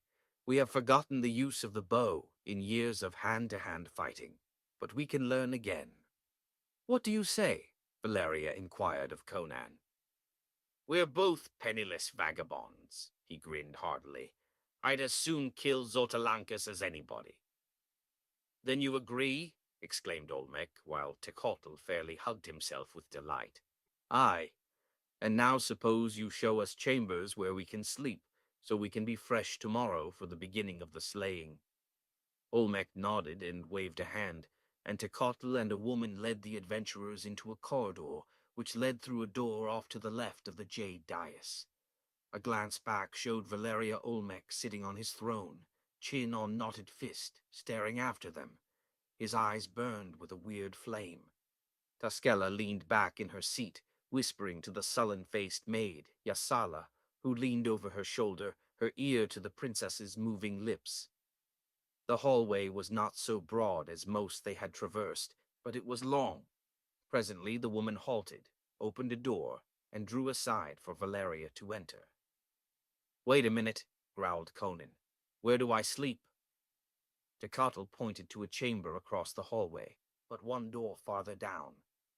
Conan hesitated, and seemed inclined to raise an objection, but Valeria smiled spitefully at him and shut the door in his face. He muttered something uncomplimentary about women in general, and strode off down the corridor after Tecuhltli. In the ornate chamber where he was to sleep, he glanced up at the slot-like skylights. Some were wide enough to admit the body of a slender man, supposing the glass were broken. Why don't the Xotalankas come over the roofs and shatter those skylights? He asked. They cannot be broken, answered Tecotl. Besides, the roofs would be hard to clamber over. They are mostly spires and domes and steep ridges. He volunteered more information about the castle of Tekultli. Like the rest of the city, it contained 4 stories, or tiers of chambers, with towers jutting up from the roof. Each tier was named. Indeed, the people of Suchotl had a name for each chamber, hall, and stair in the city, as people of more normal cities designate streets and quarters. In Tekultli, the floors were named the Eagle's Tier, the Ape's Tier, the Tiger's Tier, and the Serpent's Tier, in the order as enumerated, the Eagle's Tier being the highest or 4th floor. "Who is Tassella?" asked Conan. "Olmec's wife." Tecotl shuddered and glanced furtively about him before answering. "No, she is Taskela. She was the wife of Xotalanc, the woman Tekultli stole to start the feud." "What are you talking about?" demanded Conan. "That woman is beautiful and young. Are you trying to tell me that she was a wife 50 years ago?" "Aye, I swear it. She was a full-grown woman when the Tlazitlans journeyed from Lake Zuad. It was because the king of Stygia desired her for a concubine that Xotalanc and his brother rebelled and fled into the wilderness. She is a witch who possesses the secret of perpetual youth." "What's that?" asked Conan. Tecotl shuddered again. "Ask me not. I dare not speak. It is too grisly, even for Xuchotl." And touching his finger to his lips, he glided from the chamber. 4. Scent of black lotus. Valeria unbuckled her sword belt and laid it with the sheathed weapon on the couch where she meant to sleep. She noted that the doors were supplied with bolts and asked where they led. "Those lead into adjoining chambers," answered the woman, indicating the doors on right and left. "That one," pointing to a copper-bound door opposite that which opened into the corridor, "leads to a corridor which runs to a stair that descends into the catacombs. Do not fear. Naught can harm you here." "Who spoke of fear?" snapped Valeria. "I just like to know what sort of harbor I'm dropping anchor in. No, I don't want you to sleep at the foot of my couch. I'm not accustomed to being waited on. Not by women, anyway. You have my leave to go." Alone in the room, the pirate shot the bolts on all the doors, kicked off her boots, and stretched luxuriously out on the couch. She imagined Conan similarly situated across the corridor, but her feminine vanity prompted her to visualize him as scowling and muttering with chagrin as he cast himself on his solitary couch, and she grinned with gleeful malice as she prepared herself for slumber. Outside, night had fallen. In the halls of Xuchotl, the green fire jewels blazed like the eyes of prehistoric cats. Somewhere among the dark towers, a night wind moaned like a restless spirit. Through the dim passages, stealthy figures began stealing, like disembodied shadows. Valeria awoke suddenly on her couch. In the dusky emerald glow of the fire gems, she saw a shadowy figure bending over her.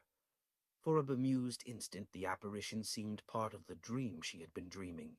She had seemed to lie on the couch in the chamber, as she was actually lying, while over her pulsed and throbbed a gigantic black blossom so enormous that it hid the ceiling.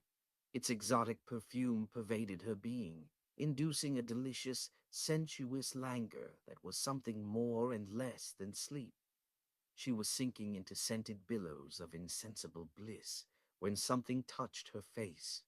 So supersensitive were her drugged senses that the light touch was like a dislocating impact, jolting her rudely into full wakefulness.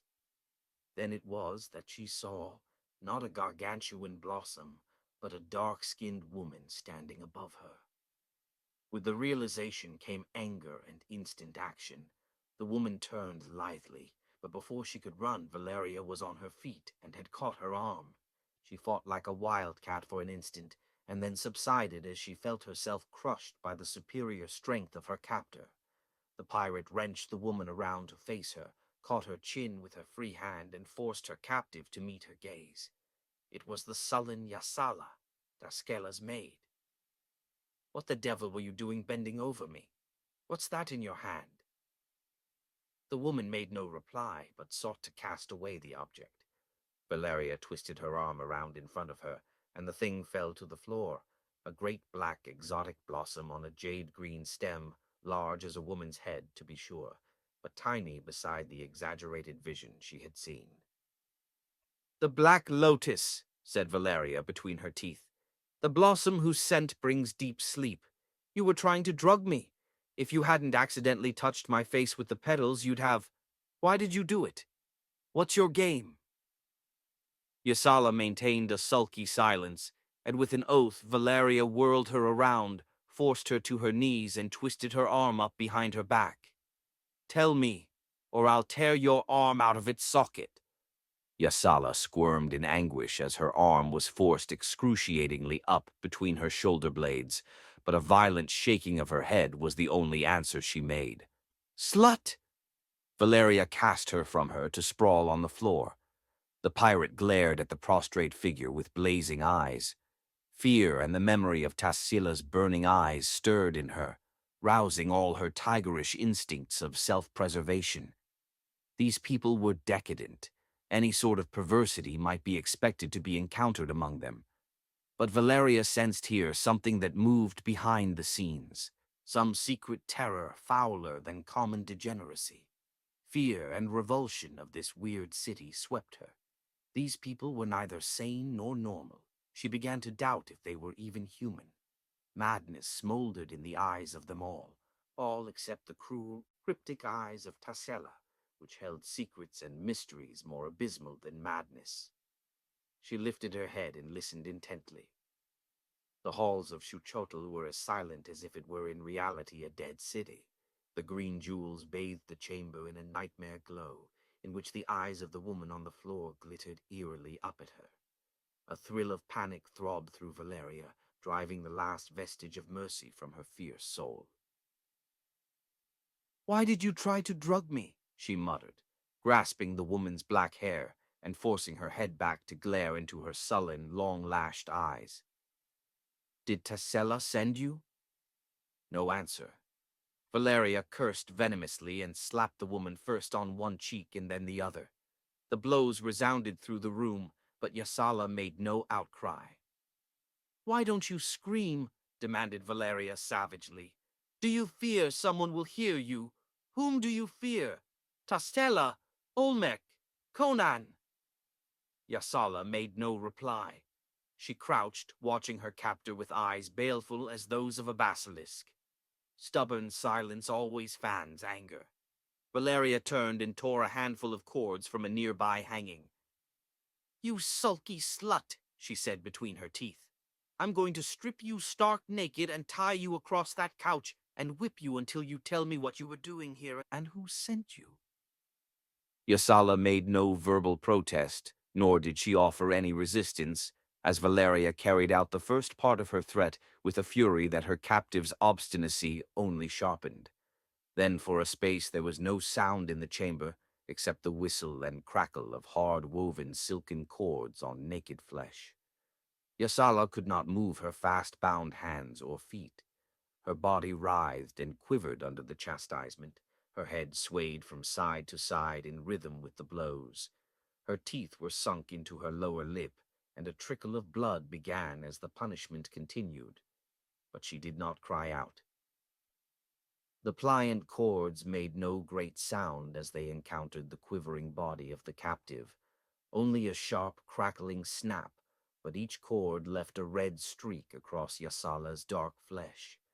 Valeria inflicted the punishment with all the strength of her war-hardened arm, with all the mercilessness acquired during a life where pain and torment were daily happenings, and with all the cynical ingenuity which only a woman displays toward a woman. Yasala suffered more, physically and mentally, than she would have suffered under a lash wielded by a man, however strong. It was the application of this feminine cynicism which at last tamed Yasala. A low whimper escaped from her lips, and Valeria paused, arm lifted, and raked back a damp yellow lock. "Well, are you going to talk?" she demanded. "I can keep this up all night if necessary." "Mercy," whispered the woman. "I will tell." Valeria cut the cords from her wrists and ankles and pulled her to her feet. Yasala sank down on the couch, half reclining on one bare hip, supporting herself on her arm, and writhing at the contact of her smarting flesh with the couch. She was trembling in every limb. "Wine," she begged, dry-lipped, indicating with a quivering hand a gold vessel on an ivory table. "Let me drink. I am weak with pain. Then I will tell you all." Valeria picked up the vessel, and Yasala rose unsteadily to receive it. She took it, raised it toward her lips, then dashed the contents full into the Aquilonian's face. Valeria reeled backward, shaking and clawing the stinging liquid out of her eyes. Through a smarting mist, she saw Yasala dart across the room, fling back a bolt, throw open the copper-bound door, and run down the hall. The pirate was after her instantly, sword out and murder in her heart.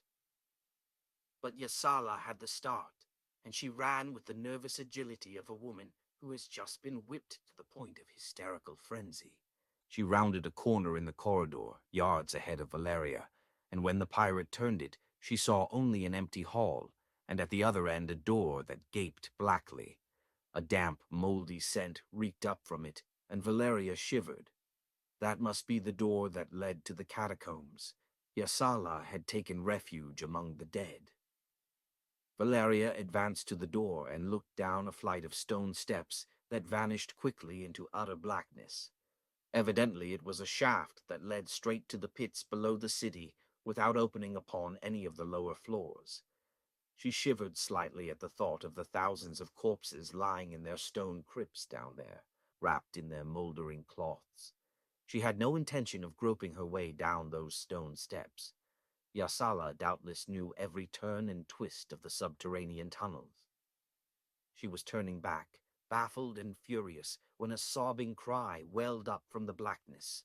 It seemed to come from a great depth, but human words were faintly distinguishable, and the voice was that of a woman. "Oh, help! Help, in Set's name! Ah!" It trailed away, and Valeria thought she caught the echo of a ghostly tittering. Valeria felt her skin crawl. What had happened to Yasala down there in the thick blackness? There was no doubt that it had been she who had cried out. But what peril could have befallen her? Was a Xotalanca lurking down there? Olmec had assured them that the catacombs below Tecuhltli were walled off from the rest, too securely for their enemies to break through. Besides, that tittering had not sounded like a human being at all. Valeria hurried back down the corridor, not stopping to close the door that opened on the stair. Regaining her chamber, she closed the door and shut the bolt behind her. She pulled on her boots and buckled her sword belt about her. She was determined to make her way to Conan's room and urge him, if he still lived, to join her in an attempt to fight their way out of that city of devils. But even as she reached the door that opened into the corridor, a long-drawn scream of agony rang through the halls, followed by the stamp of running feet and the loud clangor of swords. 5:20 red nails. Two warriors lounged in the guard-room on the floor known as the Tier of the Eagle. Their attitude was casual, though habitually alert. An attack on the great bronze door from without was always a possibility, but for many years no such assault had been attempted on either side. "The strangers are strong allies," said one. "Olmec will move against the enemy tomorrow, I believe." He spoke as a soldier in a war might have spoken. In the miniature world of Xuchotl, each handful of feudists was an army, and the empty halls between the castles was the country over which they campaigned. The other meditated for a space.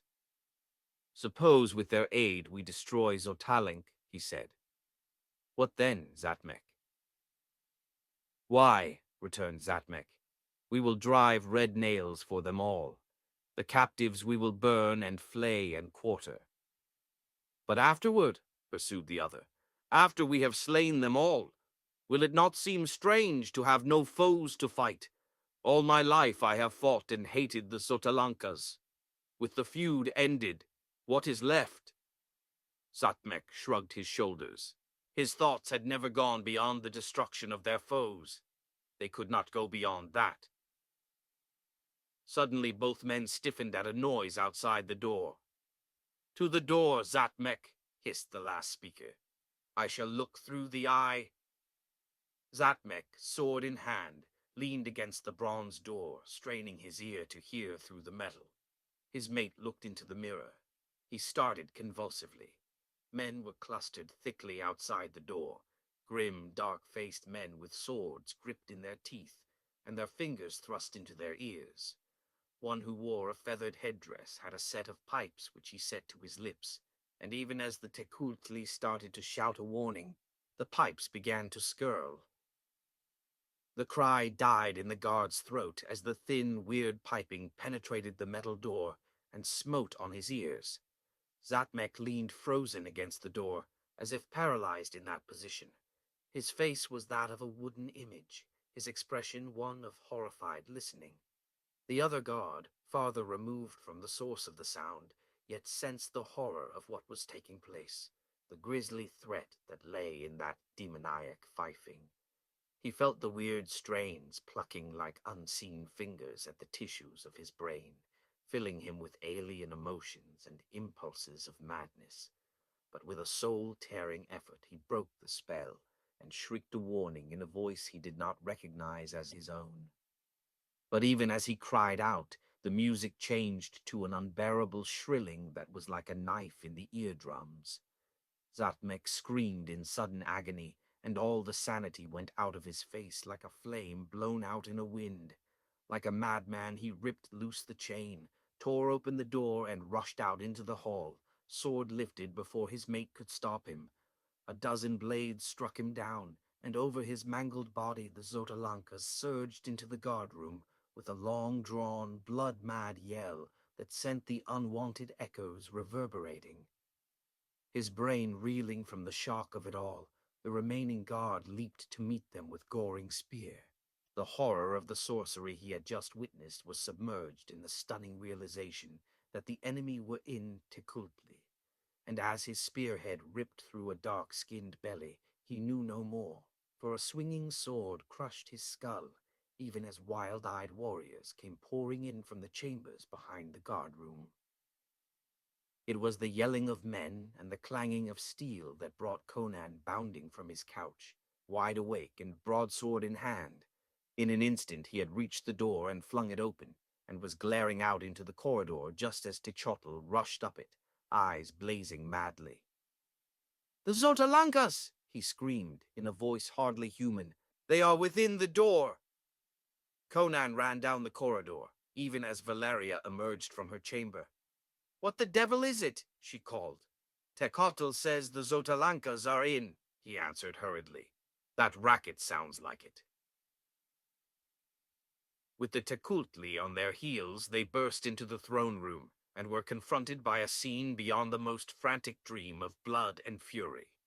20 men and women, their black hair streaming and the white skulls gleaming on their breasts, were locked in combat with the people of Tecuhltli.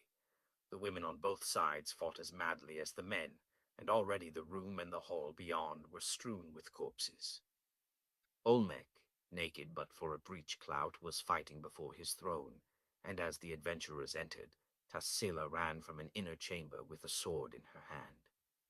Zatmek and his mate were dead, so there was none to tell the Tecuhltli how their foes had found their way into their citadel.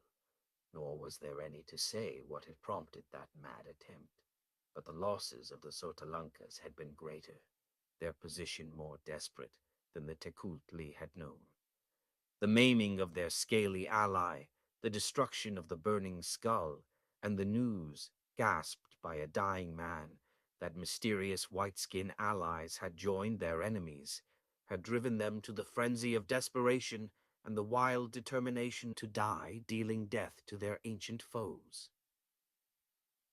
The Tecuhltli, recovering from the first stunning shock of the surprise that had swept them back into the throne room and littered the floor with their corpses, fought back with an equally desperate fury, while the door guards from the lower floors came racing to hurl themselves into the fray. It was the death fight of rabid wolves, blind, panting, merciless. Back and forth it surged, from door to dais, blades whickering and striking into flesh, blood spurting, feet stamping the crimson floor, where redder pools were forming. Ivory tables crashed over, seats were splintered, velvet hangings torn down were stained red. It was the bloody climax of a bloody half-century, and every man there sensed it. But the conclusion was inevitable. The Tecuhltli outnumbered the invaders almost 2-1, and they were heartened by that fact, and by the entrance into the melee of their light-skinned allies. These crashed into the fray with the devastating effect of a hurricane plowing through a grove of saplings. In sheer strength, no 3 Tlazitlans were a match for Conan, and in spite of his weight he was quicker on his feet than any of them. He moved through the whirling, eddying mass with the surety and destructiveness of a grey wolf amidst a pack of alley curs, and he strode over a wake of crumpled figures. Valeria fought beside him, her lips smiling and her eyes blazing. She was stronger than the average man, and far quicker and more ferocious. Her sword was like a living thing in her hand. Where Conan beat down opposition by the sheer weight and power of his blows, breaking spears, splitting skulls, and cleaving bosoms to the breastbone, Valeria brought into action a finesse of swordplay that dazzled and bewildered her antagonists before it slew them. Again and again a warrior, heaving high his heavy blade, found her point in his jugular before he could strike. Conan, towering above the field, strode through the welter, smiting right and left. But Valeria moved like an elusive phantom, constantly shifting and thrusting and slashing as she shifted. Swords missed her again and again as the wielders flailed the empty air and died with her point in their hearts or throats, and her mocking laughter in their ears. Neither sex nor condition was considered by the maddened combatants. The 5 women of the Xotalankas were down with their throats cut before Conan and Valeria entered the fray, and when a man or woman went down under the stamping feet, there was always a knife ready for the helpless throat, or a sandaled foot eager to crush the prostrate skull. From wall to wall, from door to door, rolled the waves of combat, spilling over into adjoining chambers, and presently only Tecuhltli and their white-skinned allies stood upright in the great throne room. The survivors stared bleakly and blankly at each other, like survivors after Judgment Day or the destruction of the world. On legs wide-braced, hands gripping notched and dripping swords, blood trickling down their arms, they stared at one another across the mangled corpses of friends and foes. They had no breath left to shout, but a bestial mad howling rose from their lips. It was not a human cry of triumph. It was the howling of a rabid wolf pack stalking among the bodies of its victims. Conan caught Valeria's arm and turned her about. "You've got a stab in the calf of your leg," he growled. She glanced down for the first time, aware of a stinging in the muscles of her leg. Some dying man on the floor had fleshed his dagger with his last effort. "You look like a butcher yourself," she laughed. He shook a red shower from his hands. "Not mine. Oh, a scratch here and there. Nothing to bother about. But that calf ought to be bandaged." Olmec came through the litter, looking like a ghoul with his naked, massive shoulders splashed with blood, and his black beard dabbled in crimson. His eyes were red, like the reflection of flame on black water. "We have won," he croaked dazedly. "The feud is ended. The dogs of Xotalanc lie dead.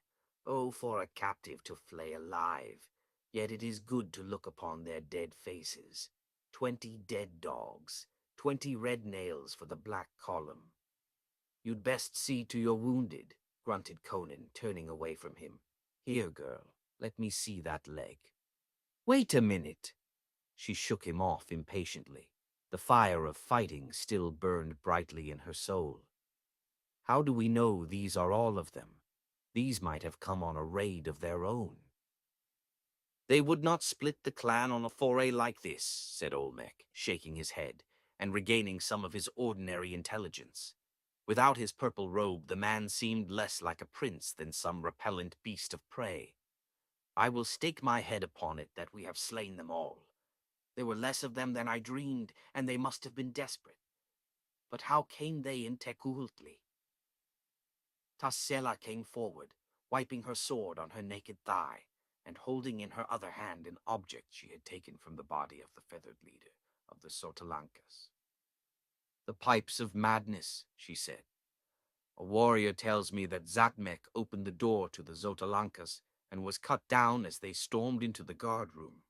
This warrior came to the guard room from the inner hall just in time to see it happen, and to hear the last of a weird strain of music which froze his very soul. Tolkemec used to talk of these pipes, which the Suchotlans swore were hidden somewhere in the catacombs, with the bones of the ancient wizard who used them in his lifetime. Somehow the dogs of Xotalanc found them and learned their secret. Somebody ought to go to Xotalanc and see if any remain alive, said Conan. I'll go if somebody will guide me. Olmec glanced at the remnants of his people. There were only 20 left alive, and of these, several lay groaning on the floor. Taskela was the only one of the Tecuhltli who had escaped without a wound. The princess was untouched, though she had fought as savagely as any. Who will go with Conan to Xotalanc? Asked Olmec. Tecuhltli limped forward. The wound in his thigh had started bleeding afresh, and he had another gash across his ribs. I will go. No, you won't, vetoed Conan. And you're not going either, Valeria. In a little while, that leg will be getting stiff. I will go, volunteered a warrior, who was knotting a bandage about a slashed forearm. Very well, Yanath. Go with the Cimmerian, and you too, Topal. Olmec indicated another man whose injuries were slight. But first aid us to lift the badly wounded on these couches where we may bandage their hurts. This was done quickly. As they stooped to pick up a woman who had been stunned by a war club, Olmec's beard brushed Topal's ear. Conan thought the prince muttered something to the warrior, but he could not be sure. A few moments later, he was leading his companions down the hall.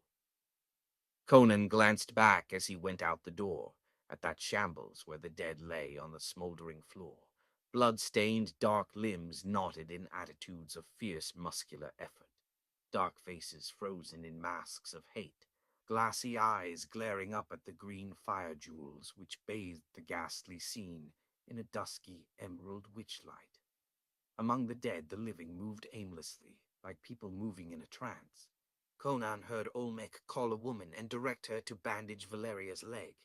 The pirate followed the woman into an adjoining chamber, already beginning to limp slightly.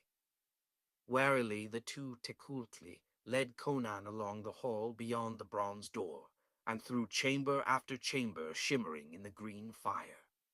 They saw no one, heard no sound. After they crossed the great hall which bisected the city from north to south, their caution was increased by the realization of their nearness to enemy territory.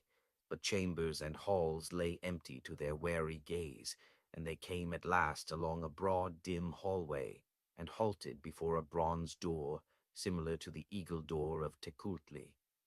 Gingerly they tried it, and it opened silently under their fingers. Awed, they stared into the green-lit chambers beyond. For 50 years no Tecuhltli had entered those halls, save as a prisoner going to a hideous doom. To go to Xotalanc had been the ultimate horror that could befall a man of the western castle. The terror of it had stalked through their dreams since earliest childhood. To Yanath and Topal, that bronze door was like the portal of hell. They cringed back, unreasoning horror in their eyes, and Conan pushed past them and strode into Xotalanc. Timidly they followed him. As each man set foot over the threshold, he stared and glared wildly about him, but only their quick, hurried breathing disturbed the silence. They had come into a square guard room, like that behind the eagle door of Tecuhltli, and, similarly, a hall ran away from it to a broad chamber that was a counterpart of Olmec's throne room. Conan glanced down the hall with its rugs and divans and hangings, and stood listening intently. He heard no noise, and the rooms had an empty feel. He did not believe there were any Xotalancas left alive in Xuchotl. "Come on," he muttered, and started down the hall. He had not gone far when he was aware that only Yanath was following him. He wheeled back to see Topal standing in an attitude of horror, one arm out as if to fend off some threatening peril, his distended eyes fixed with hypnotic intensity on something protruding from behind a divan. "What the devil?" Then Conan saw what Topal was staring at, and he felt a faint twitching of the skin between his giant shoulders. A monstrous head protruded from behind the divan, a reptilian head, broad as the head of a crocodile, with down-curving fangs that projected over the lower jaw. But there was an unnatural limpness about the thing, and the hideous eyes were glazed. Conan peered behind the couch. It was a great serpent which lay there limp in death, but such a serpent as he had never seen in his wanderings. The reek and chill of the deep black earth were about it, and its color was an indeterminable hue, which changed with each new angle from which he surveyed it. A great wound in the neck showed what had caused its death. "It is the crawler," whispered Yanath. "It's the thing I slashed on the stair," grunted Conan. "After it trailed us to the eagle door, it dragged itself here to die. How could the Xotalancas control such a brute?" The Tecuhltli shivered and shook their heads. "They brought it up from the black tunnels below the catacombs. They discovered secrets unknown to Tecuhltli. Well, it's dead, and if they'd had any more of them, they'd have brought them along when they came to Tecuhltli. Come on." They crowded close at his heels as he strode down the hall and thrust on the silver-worked door at the other end. "If we don't find anybody on this floor," he said, "we'll descend into the lower floors. We'll explore Xotalanc from the roof to the catacombs. If Xotalanc is like Tecuhltli, all the rooms and halls in this tier will be lighted. What the devil?" They had come into the broad throne chamber, so similar to that one in Tecuhltli. There were the same jade dais and ivory seat, the same divans, rugs, and hangings on the walls. No black, red-scarred column stood behind the throne dais, but evidences of the grim feud were not lacking. Ranged along the wall behind the dais were rows of glass-covered shelves, and on those shelves hundreds of human heads, perfectly preserved, stared at the startled watchers with emotionless eyes, as they had stared for only the gods knew how many months and years. Topal muttered a curse, but Yanath stood silent, the mad light growing in his wide eyes. Conan frowned, knowing that Tlazitlan's sanity was hung on a hair trigger. Suddenly, Yanath pointed to the ghastly relics with a twitching finger. "There is my brother's head," he murmured, "and there is my father's younger brother, and there, beyond them, is my sister's eldest son." Suddenly he began to weep, dry-eyed with harsh, loud sobs that shook his frame. He did not take his eyes from the heads. His sobs grew shriller, changed to frightful, high-pitched laughter, and that in turn became an unbearable screaming. Yanath was stark mad. Conan laid a hand on his shoulder, and as if the touch had released all the frenzy in his soul, Yanath screamed and whirled, striking at the Cimmerian with his sword. Conan parried the blow, and Topal tried to catch Yanath's arm, but the madman avoided him, and with froth flying from his lips, he drove his sword deep into Topal's body. Topal sank down with a groan, and Yanath whirled for an instant like a crazy dervish. Then he ran at the shelves and began hacking at the glass with his sword, screeching blasphemously. Conan sprang at him from behind, trying to catch him unaware and disarm him, but the madman wheeled and lunged at him, screaming like a lost soul. Realizing that the warrior was hopelessly insane, the Cimmerian sidestepped, and as the maniac went past, he swung a cut that severed the shoulder bone And breast, and dropped the man dead beside his dying victim. Conan bent over Topal, seeing that the man was at his last gasp. It was useless to seek to staunch the blood gushing from the horrible wound. "You're done for, Topal," grunted Conan. "Any word you want to send to your people?" "Bend closer," gasped Topal, and Conan complied, and an instant later caught the man's wrist as Topal struck at his breast with a dagger. "Crom," swore Conan. "Are you mad too?" "Olmec ordered it," gasped the dying man. "I know not why. As we lifted the wounded upon the couches, he whispered to me, bidding me to slay you as we returned to Tecuhltli." And with the name of his clan on his lips, Topal died. Conan scowled down at him in puzzlement. This whole affair had an aspect of lunacy. Was Olmec mad too? Were all the Tecuhltli madder than he had realized? With a shrug of his shoulders, he strode down the hall and out of the bronze door, leaving the dead Tecuhltli lying before the staring dead eyes of their kinsmen's heads. Conan needed no guide back through the labyrinth they had traversed. His primitive instinct of direction led him unerringly along the route they had come. He traversed it as warily as he had before, his sword in his hand, and his eyes fiercely searching each shadowed nook and corner, for it was his former allies he feared now, not the ghosts of the slain Xotalankas. He had crossed the great hall and entered the chambers beyond when he heard something moving ahead of him, something which gasped and panted, and moved with a strange, floundering, scrambling noise. A moment later, Conan saw a man crawling over the flaming floor toward him, a man whose progress left a broad, bloody smear on the smoldering surface. It was Tecatl, and his eyes were already glazing. From a deep gash in his breast, blood gushed steadily between the fingers of his clutching hand. With the other, he clawed and hitched himself along. "Conan!" he cried chokingly. "Conan! Olmec has taken the yellow-haired woman." "So that's why he told Topal to kill me," murmured Conan, dropping to his knee beside the man, who his experienced eye told him was dying. "Olmec isn't so mad as I thought." Tecatl's groping fingers plucked at Conan's arm. In the cold, loveless, and altogether hideous life of the Tecuhltli, his admiration and affection for the invaders from the outer world formed a warm, human oasis, constituted a tie that connected him with a more natural humanity that was totally lacking in his fellows, whose only emotions were hate, lust, and the urge of sadistic cruelty.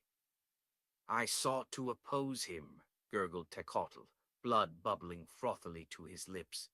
"But he struck me down. He thought he had slain me, but I crawled away. Ah, Set, how far I have crawled in my own blood. Beware, Conan. Olmec may have set an ambush for your return. Slay Olmec. He is a beast. Take Valeria and flee. Fear not to traverse the forest. Olmec and Taskela lied about the dragons. They slew each other years ago, all save the strongest. For a dozen years there has been only one dragon. If you have slain him, there is naught in the forest to harm you. He was the god Olmec worshipped, and Olmec fed human sacrifices to him, the very old and the very young, bound and hurled from the wall. Hasten! Olmec has taken Valeria to the chamber of the—" His head slumped down, and he was dead before it came to rest on the floor. Conan sprang up, his eyes like live coals. So that was Olmec's game, having first used the strangers to destroy his foes. He should have known that something of the sort would be going on in that black-bearded degenerate's mind. The Cimmerian started toward Tecuhltli with reckless speed. Rapidly, he reckoned the numbers of his former allies. Only 21, counting Olmec, had survived that fiendish battle in the throne room. 3 had died since, which left 17 enemies with which to reckon. In his rage, Conan felt capable of accounting for the whole clan single-handed. But the innate craft of the wilderness rose to guide his berserk rage. He remembered Tecotl's warning of an ambush. It was quite probable that the prince would make such provisions, on the chance that Topal might have failed to carry out his order. Olmec would be expecting him to return by the same route he had followed in going to Xotalanc. Conan glanced up at a skylight under which he was passing and caught the blurred glimmer of stars. They had not yet begun to pale for dawn. The events of the night had been crowded into a comparatively short space of time. He turned aside from his direct course and descended a winding staircase to the floor below. He did not know where the door was to be found that led into the castle on that level, but he knew he could find it. How he was to force the locks he did not know. He believed that the doors of Tecuhltli would all be locked and bolted, if for no other reason than the habits of half a century. But there was nothing else but to attempt it. Sword in hand, he hurried noiselessly on through a maze of green-lit or shadowy rooms and halls. He knew he must be near Tecuhltli when a sound brought him up short. He recognized it for what it was, a human being trying to cry out through a stifling gag. It came from somewhere ahead of him and to the left. In those deathly still chambers, a small sound carried a long way. Conan turned aside and went seeking after the sound, which continued to be repeated. Presently he was glaring through a doorway upon a weird scene. In the room into which he was looking, a low, rack-like frame of iron lay on the floor, and a giant figure was bound prostrate upon it.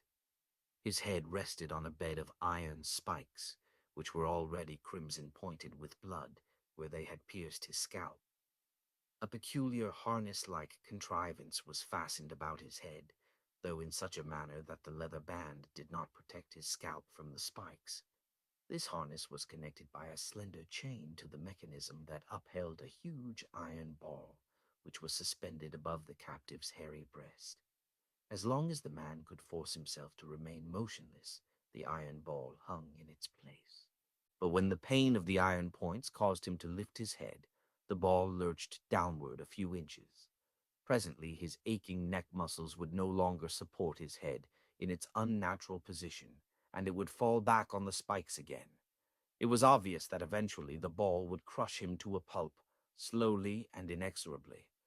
The victim was gagged, and above the gag his great black ox eyes rolled wildly toward the man in the doorway, who stood in silent amazement. The man on the rack was Olmec, Prince of Tecuhltli. 6. The Eyes of Tessela. "Why did you bring me into this chamber to bandage my legs?" demanded Valeria. "Couldn't you have done it just as well in the throne room?" She sat on a couch with her wounded leg extended upon it, and the Tecuhltli woman had just bound it with silk bandages. Valeria's red-stained sword lay on the couch beside her. She frowned as she spoke. The woman had done her task silently and efficiently, but Valeria liked neither the lingering, caressing touch of her slim fingers nor the expression in her eyes. "They have taken the rest of the wounded into the other chambers," answered the woman in the soft speech of the Tecuhltli women, which somehow did not suggest either softness or gentleness in the speakers.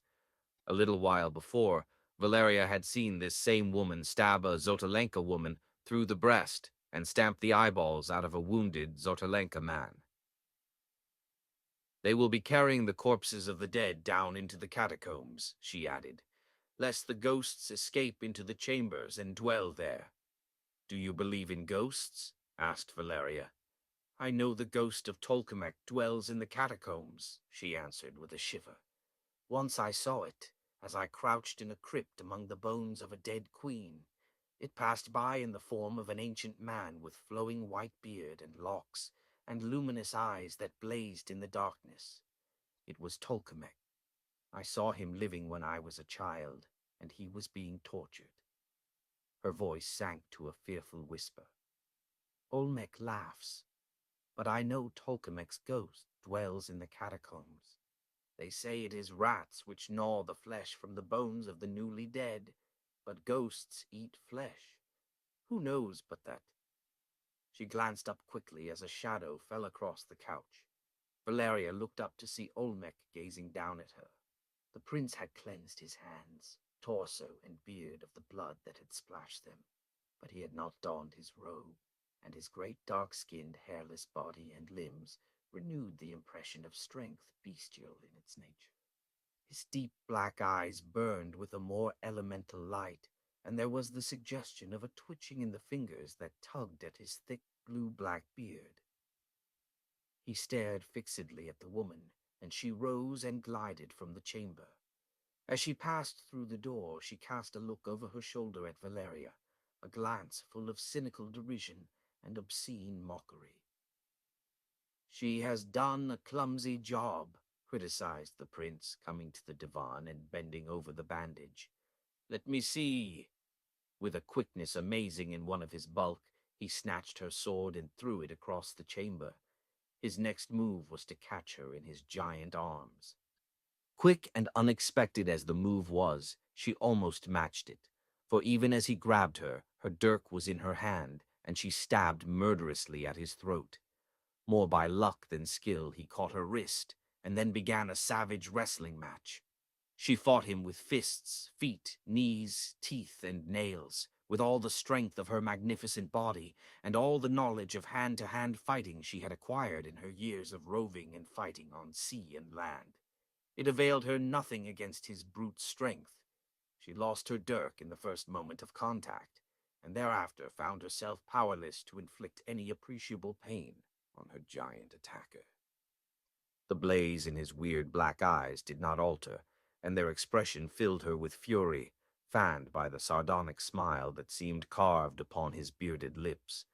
Those eyes and that smile contained all the cruel cynicism that seethes below the surface of a sophisticated and degenerate race, and for the first time in her life Valeria experienced fear of a man. It was like struggling against some huge elemental force.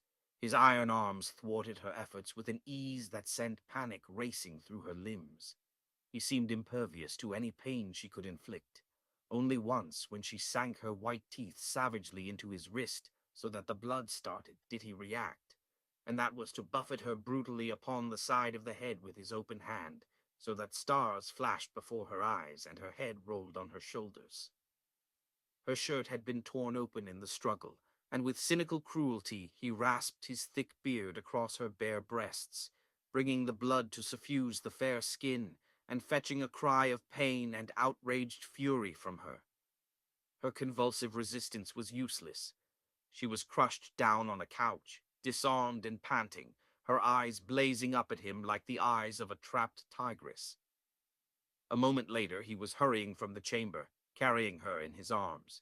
She made no resistance, but the smoldering of her eyes showed that she was unconquered in spirit, at least. She had not cried out. She knew that Conan was not within call, and it did not occur to her that any in Tecuhltli would oppose their prince. But she noticed that Olmec went stealthily, with his head on one side as if listening for sounds of pursuit, and he did not return to the throne chamber. He carried her through a door that stood opposite that through which he had entered, crossed another room, and began stealing down a hall.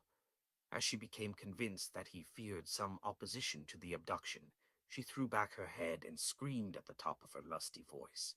She was rewarded by a slap that half stunned her, and Olmec quickened his pace to a shambling run.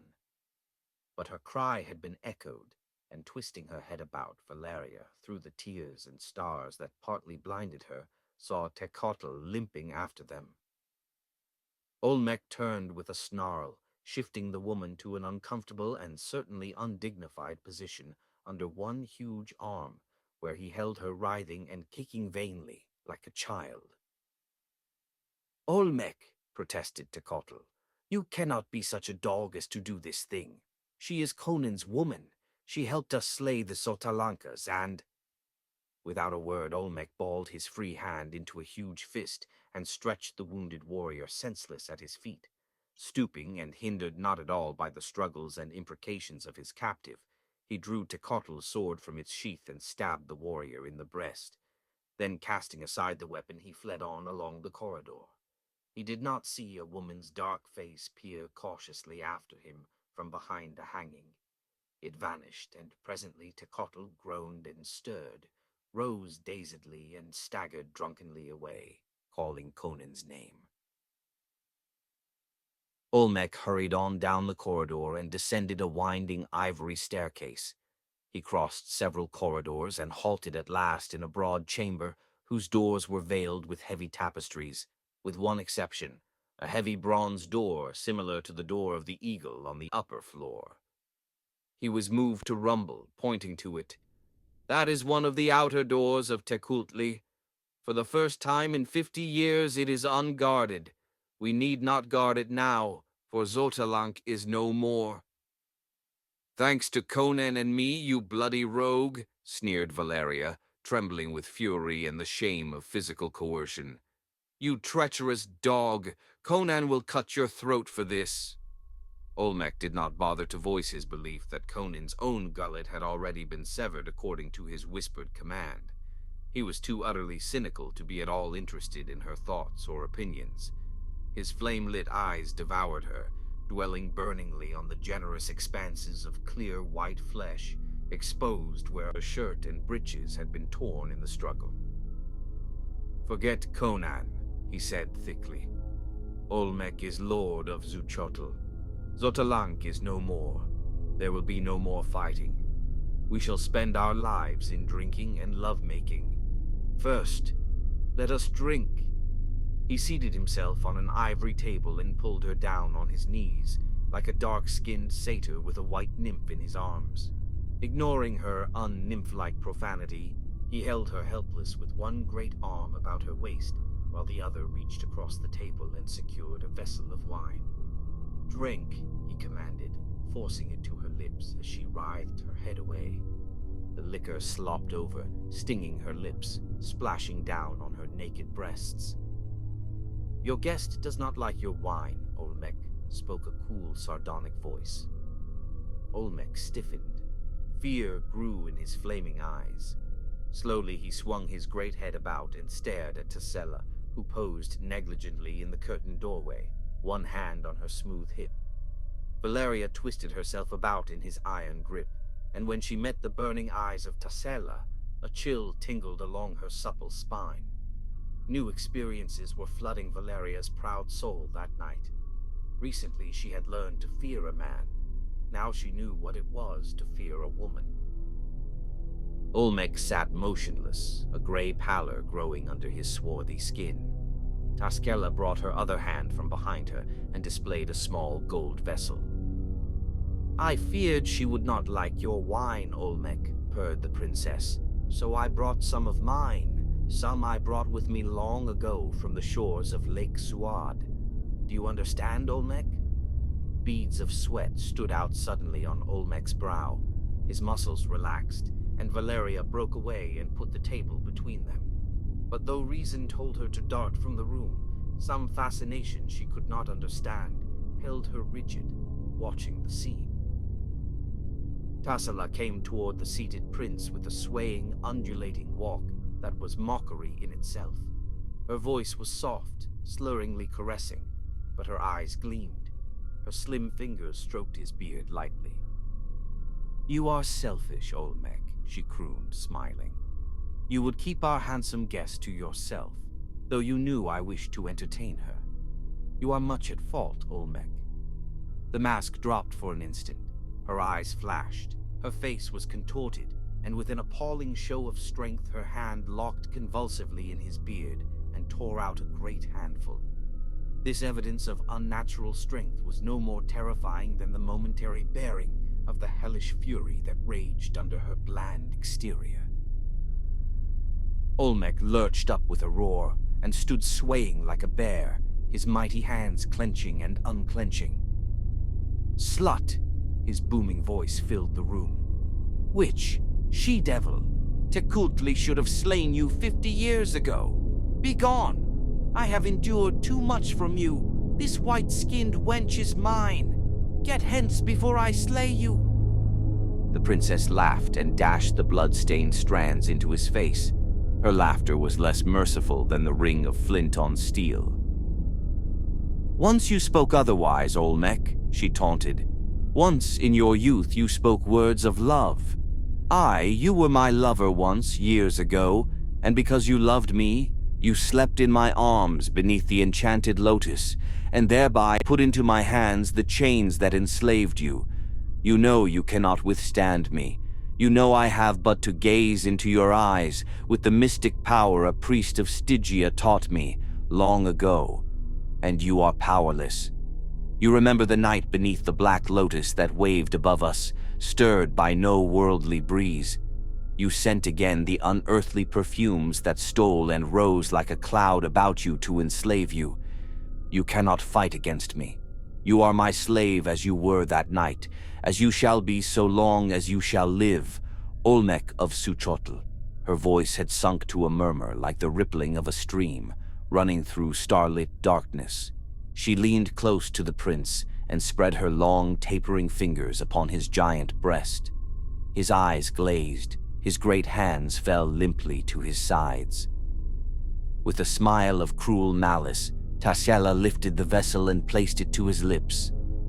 Drink. Mechanically, the prince obeyed, and instantly the glaze passed from his eyes, and they were flooded with fury, comprehension, and an awful fear. His mouth gaped, but no sound issued. For an instant he reeled on buckling knees, and then fell in a sodden heap on the floor. His fall jolted Valeria out of her paralysis. She turned and sprang toward the door, but with a movement that would have shamed a leaping panther, Tarsila was before her.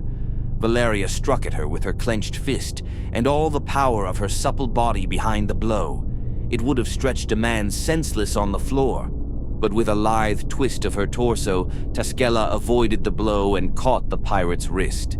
The next instant, Valeria's left hand was imprisoned, and holding her wrists together with one hand, Taskela calmly bound them with a cord she drew from her girdle. Valeria thought she had tasted the ultimate in humiliation already that night, but her shame at being manhandled by Olmec was nothing to the sensations that now shook her supple frame. Valeria had always been inclined to despise the other members of her sex, and it was overwhelming to encounter another woman who could handle her like a child. She scarcely resisted at all when Taskela forced her into a chair and, drawing her bound wrists down between her knees, fastened them to the chair. Casually stepping over Olmec, Taskela walked to the bronze door and shot the bolt and threw it open, revealing a hallway without. Opening upon this hall, she remarked, speaking to her feminine captive for the first time, there is a chamber which in old times was used as a torture room. When we retired into Tecahutli, we brought most of the apparatus with us, but there was one piece too heavy to move. It is still in working order. I think it will be quite convenient now. An understanding flame of terror rose in Olmec's eyes. Tarsila strode back to him, bent and gripped him by the hair. He is only paralyzed temporarily, she remarked conversationally. He can hear, think, and feel. He can feel very well indeed. With which sinister observation, she started toward the door, dragging the giant bulk with an ease that made the pirate's eyes dilate. She passed into the hall and moved down it without hesitation, presently disappearing with her captive into a chamber that opened into it, and whence, shortly thereafter, issued the clank of iron. Valeria swore softly and tugged vainly with her legs braced against the chair. The cords that confined her were apparently unbreakable. Taskela presently returned alone. Behind her, a muffled groaning issued from the chamber. She closed the door but did not bolt it. Taskela was beyond the grip of habit, as she was beyond the touch of other human instincts and emotions. Valeria sat dumbly, watching the woman in whose slim hands the pirate realized her destiny now rested. Taskela grasped her yellow locks and forced back her head, looking impersonally down into her face, but the glitter in her dark eyes was not impersonal. I have chosen you for a great honor, she said. You shall restore the youth of Tarsila. Oh, you stare at that.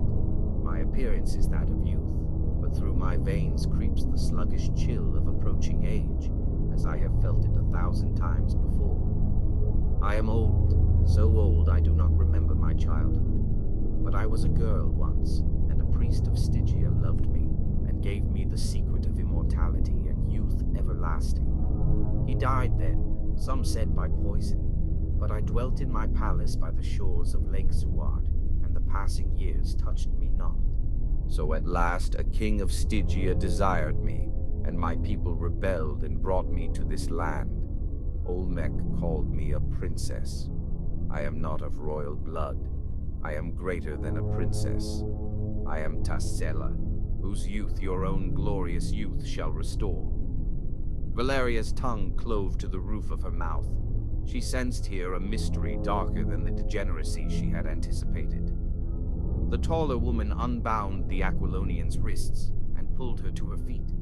It was not fear of the dominant strength that lurked in the princess's limbs that made Valeria a helpless, quivering captive in her hands. It was the burning, hypnotic, terrible eyes of Taskela. 7. He comes from the dark. Well, I'm a Kushite. Conan glared down at the man on the iron rack. What the devil are you doing on that thing? Incoherent sounds issued from behind the gag, and Conan bent and tore it away, evoking a bellow of fear from the captive, for his action caused the iron ball to lurch down until it nearly touched the broad breast. Be careful, for Set's sake, begged Olmec. What for? Demanded Conan. Do you think I care what happens to you? I only wish I had time to stay here and watch that chunk of iron grind your guts out. But I'm in a hurry. Where's Valeria? Loose me, urged Olmec. I will tell you all. Tell me first. Never. The prince's heavy jaws set stubbornly. All right. Conan seated himself on a nearby bench. I'll find her myself after you've been reduced to a jelly. I believe I can speed up that process by twisting my sword point around in your ear, he added, extending the weapon experimentally. Wait! Words came in a rush from the captive's ashy lips. Tassela took her from me. I've never been anything but a puppet in Tassela's hands. Tassela, snorted Conan and spat. Why, the filthy... No, panted Olmec. It's worse than you think. Tassela is old, centuries old. She renews her life and her youth by the sacrifice of beautiful young women. That's one thing that has reduced the clan to its present state. She will draw the essence of Valeria's life into her own body and bloom with fresh vigor and beauty. Are the doors locked? Asked Conan, thumbing his sword edge. Aye, but I know a way to get into Tecuhltli. Only Taskela and I know, and she thinks me helpless and you slain. Free me, and I swear I will help you rescue Valeria. Without my help you cannot win into Tecuhltli, for even if you tortured me into revealing the secret, you couldn't work it. Let me go, and we will steal on Tassela and kill her before she can work magic, before she can fix her eyes on us.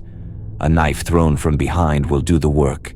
I should have killed her thus long ago, but I feared that without her to aid us, the Xotalankas would overcome us.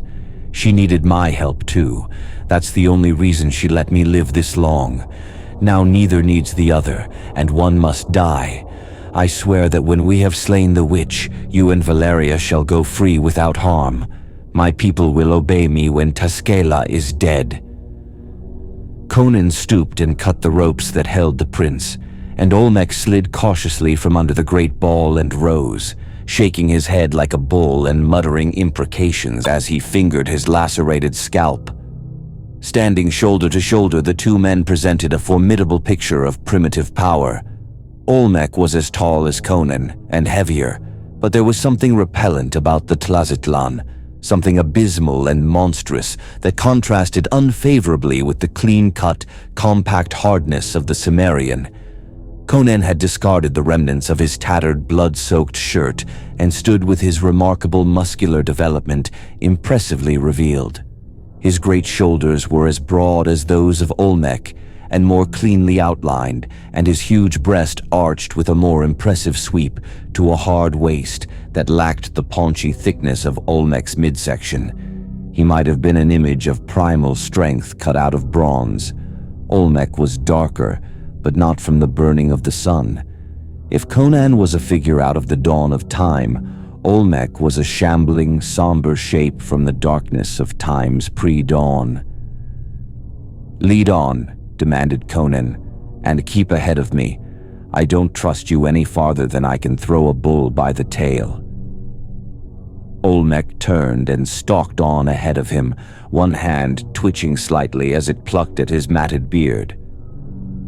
Olmec did not lead Conan back to the bronze door, which the prince naturally supposed Taskela had locked, but to a certain chamber on the border of Tekultli.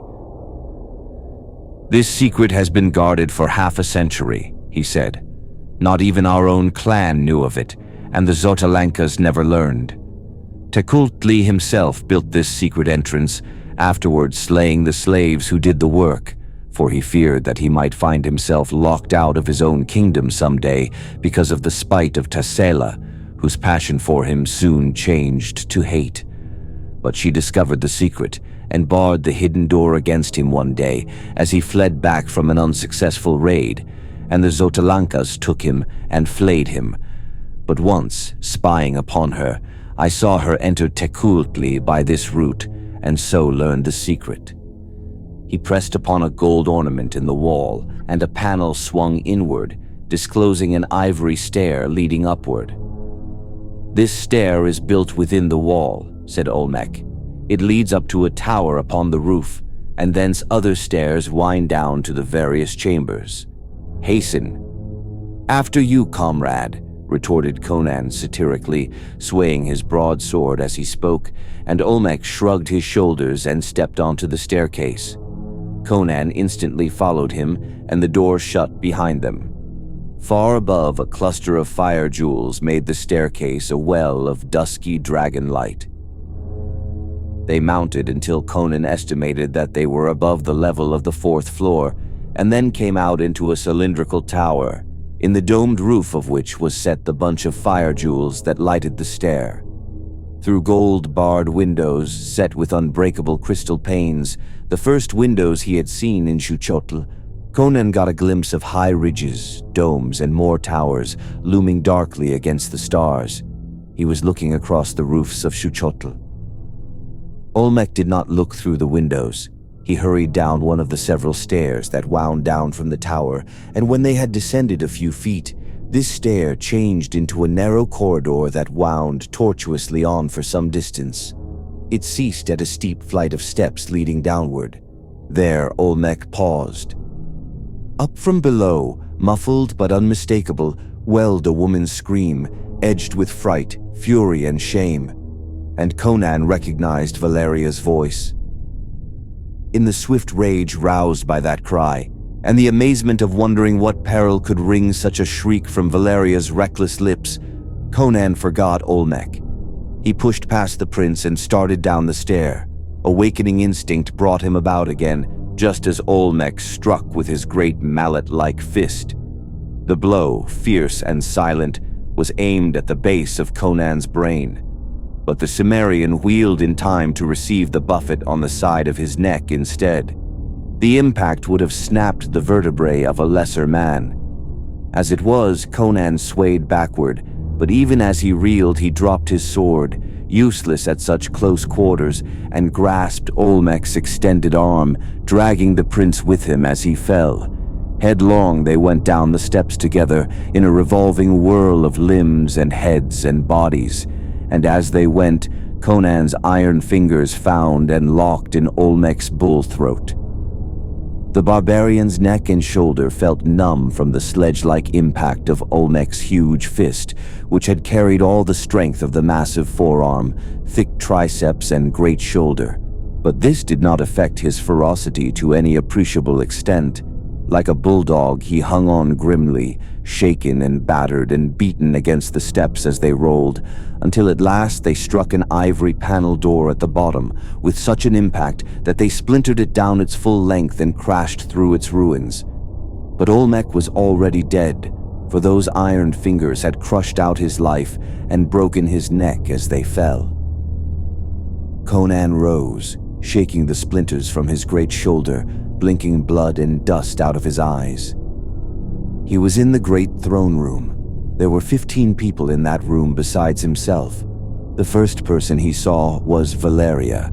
A curious black altar stood before the throne dais. Ranged about it, 7 black candles in golden candlesticks sent up oozing spirals of thick green smoke, disturbingly scented.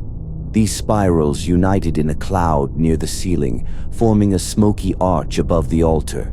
On that altar lay Valeria, stark naked, her white flesh gleaming in shocking contrast to the glistening ebon stone. She was not bound. She lay at full length, her arms stretched out above her head to their fullest extent.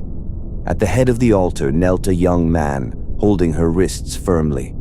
A young woman knelt at the other end of the altar, grasping her ankles. Between them, she could neither rise nor move. 11 men and women of Tekultli knelt dumbly in a semicircle, watching the scene with hot, lustful eyes. On the ivory throne seat, Taskela lolled. Bronze bowls of incense rolled their spirals about her. The wisps of smoke curled about her naked limbs like caressing fingers. She could not sit still. She squirmed and shifted about with sensuous abandon, as if finding pleasure in the contact of the smooth ivory with her sleek flesh. The crash of the door as it broke beneath the impact of the hurtling bodies caused no change in the scene. The kneeling men and women merely glanced incuriously at the corpse of their prince and at the man who rose up from the ruins of the door, then swung their eyes greedily back to the writhing white shape on the black altar. Taskela looked insolently at him and sprawled back on her seat, laughing mockingly. "Slut!" Conan saw red.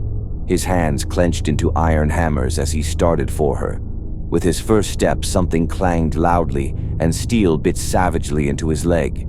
He stumbled and almost fell, checked in his headlong stride. The jaws of an iron trap had closed on his leg, with teeth that sank deep and held. Only the ridged muscles of his calf saved the bone from being splintered. The accursed thing had sprung out of the smoldering floor without warning. He saw the slots now, in the floor where the jaws had lain, perfectly camouflaged. "Fool," laughed Taskela. "Did you think I would not guard against your possible return? Every door in this chamber is guarded by such traps. Stand there and watch now while I fulfill the destiny of your handsome friend. Then I will decide your own." Conan's hand instinctively sought his belt, only to encounter an empty scabbard. His sword was on the stair behind him. His poniard was lying back in the forest, where the dragon had torn it from his jaw. The steel teeth in his leg were like burning coals, but the pain was not as savage as the fury that seethed in his soul. He was trapped like a wolf. If he had had his sword, he would have hewn off his leg and crawled across the floor to slay Taskela. Valeria's eyes rolled toward him with mute appeal, and his own helplessness sent red waves of madness surging through his brain.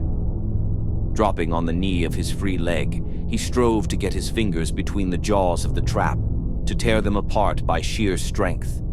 Blood started from beneath his fingernails, but the jaws fitted close about his leg in a circle whose segments jointed perfectly, contracted until there was no space between his mangled flesh and the fanged iron. The sight of Valeria's naked body added flame to the fire of his rage. Taskela ignored him. Rising languidly from her seat, she swept the ranks of her subjects with a searching glance and asked, "Where are Zamek, Zlanath, and Takik?" "They did not return from the catacombs, Princess," answered a man.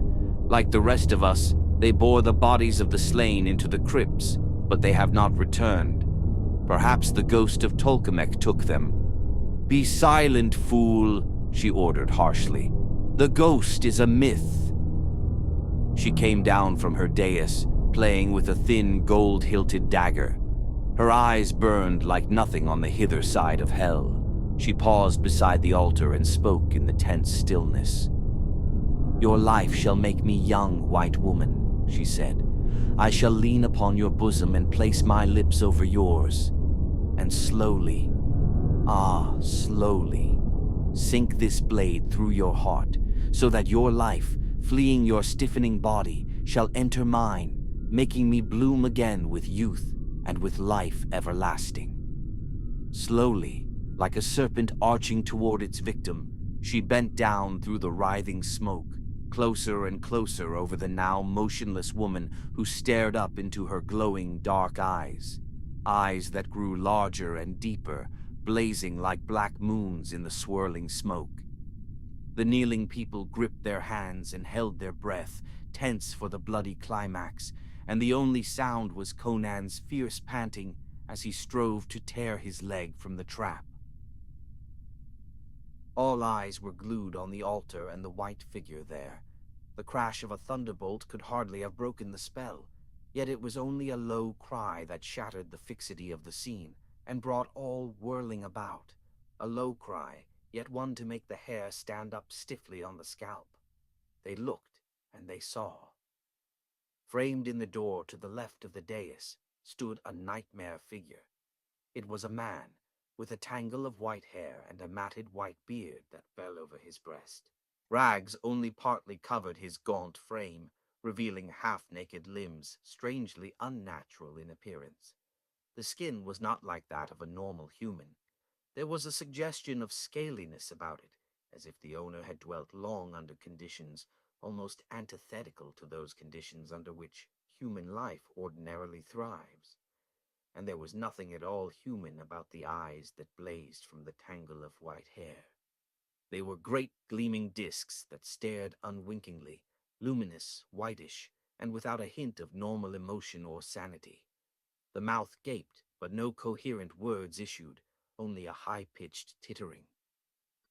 "Tolkemec," whispered Tassila, livid, while the others crouched in speechless horror. "No myth, then, no ghost.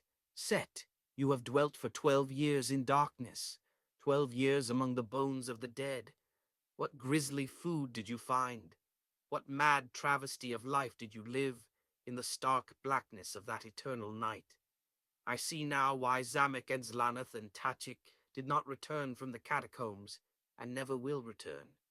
But why have you waited so long to strike? Were you seeking something in the pits? Some secret weapon you knew was hidden there? And have you found it at last?" That hideous tittering was Tolkemec's only reply, as he bounded into the room with a long leap that carried him over the secret trap before the door, by chance or by some faint recollection of the ways of Xuchotl. He was not mad, as a man is mad. He had dwelt apart from humanity so long that he was no longer human. Only an unbroken thread of memory embodied in hate and the urge for vengeance had connected him with the humanity from which he had been cut off, and held him lurking near the people he hated. Only that thin string had kept him from racing and prancing off forever into the black corridors and realms of the subterranean world he had discovered long ago. "You sought something hidden," whispered Taskela, cringing back, "and you have found it. You remember the feud, after all these years of blackness.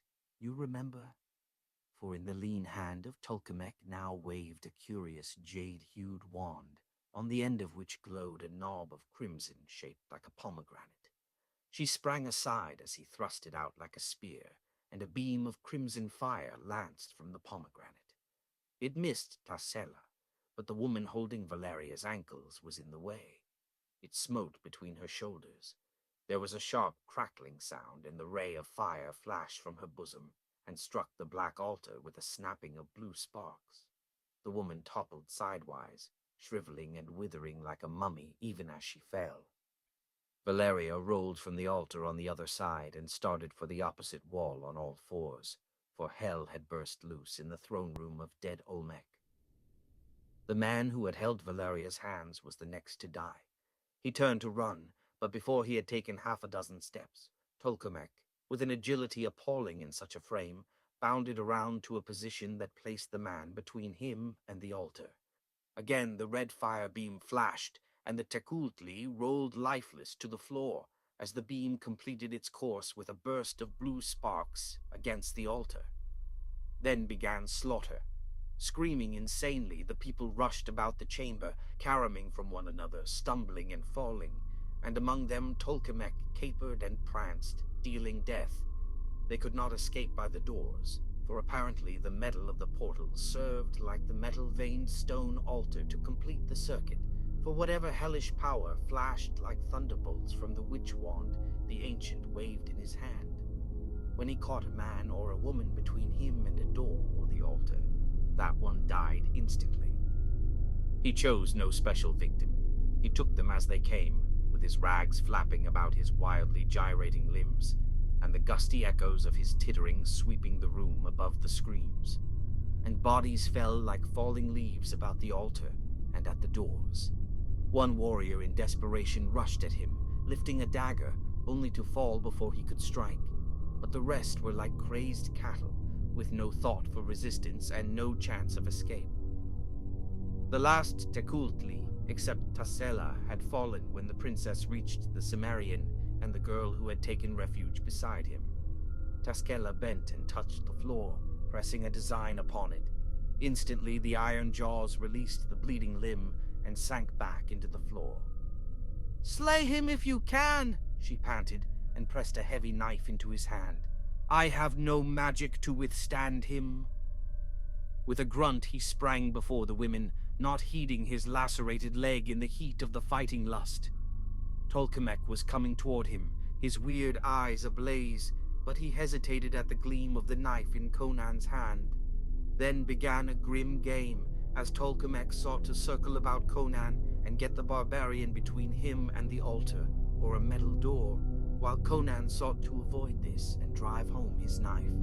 The women watched tensely, holding their breath.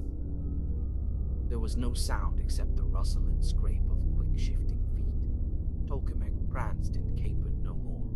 He realized that grimmer game confronted him than the people who had died screaming and fleeing. In the elemental blaze of the barbarian's eyes, he read an intent deadly as his own. Back and forth they weaved, and when one moved, the other moved as if invisible threads bound them together. But all the time, Conan was getting closer and closer to his enemy. Already the coiled muscles of his thighs were beginning to flex for a spring when Valeria cried out. For a fleeting instant, a bronze door was in line with Conan's moving body. The red line leaped, searing Conan's flank as he twisted aside, and even as he shifted, he hurled the knife. Old Tolkemec went down, truly slain at last, the hilt vibrating on his breast. Taskela sprang, not toward Conan, but toward the wand where it shimmered like a live thing on the floor. But as she leaped, so did Valeria, with a dagger snatched from a dead man, and the blade, driven with all the power of the pirate's muscles, impaled the princess of Tecuhltli, so that the point stood out between her breasts. Tassela screamed once and fell dead, and Valeria spurned the body with her heel as it fell. "I had to do that much for my own self-respect," panted Valeria, facing Conan across the limp corpse. "Well, this cleans up the feud," he grunted. "It's been a hell of a night. Where did these people keep their food? I'm hungry." "You need a bandage on that leg." Valeria ripped a length of silk from a hanging and knotted it about her waist, then tore off some smaller strips which she bound efficiently about the barbarian's lacerated limb. "I can walk on it," he assured her. "Let's be gone. It's dawn outside this infernal city. I've had enough of Suchotl. It's well the breed exterminated itself. I don't want any of their accursed jewels. They might be haunted. There is enough clean loot in the world for you and me," she said, straightening to stand tall and splendid before him. The old blaze came back in his eyes, and this time she did not resist as he caught her fiercely in his arms.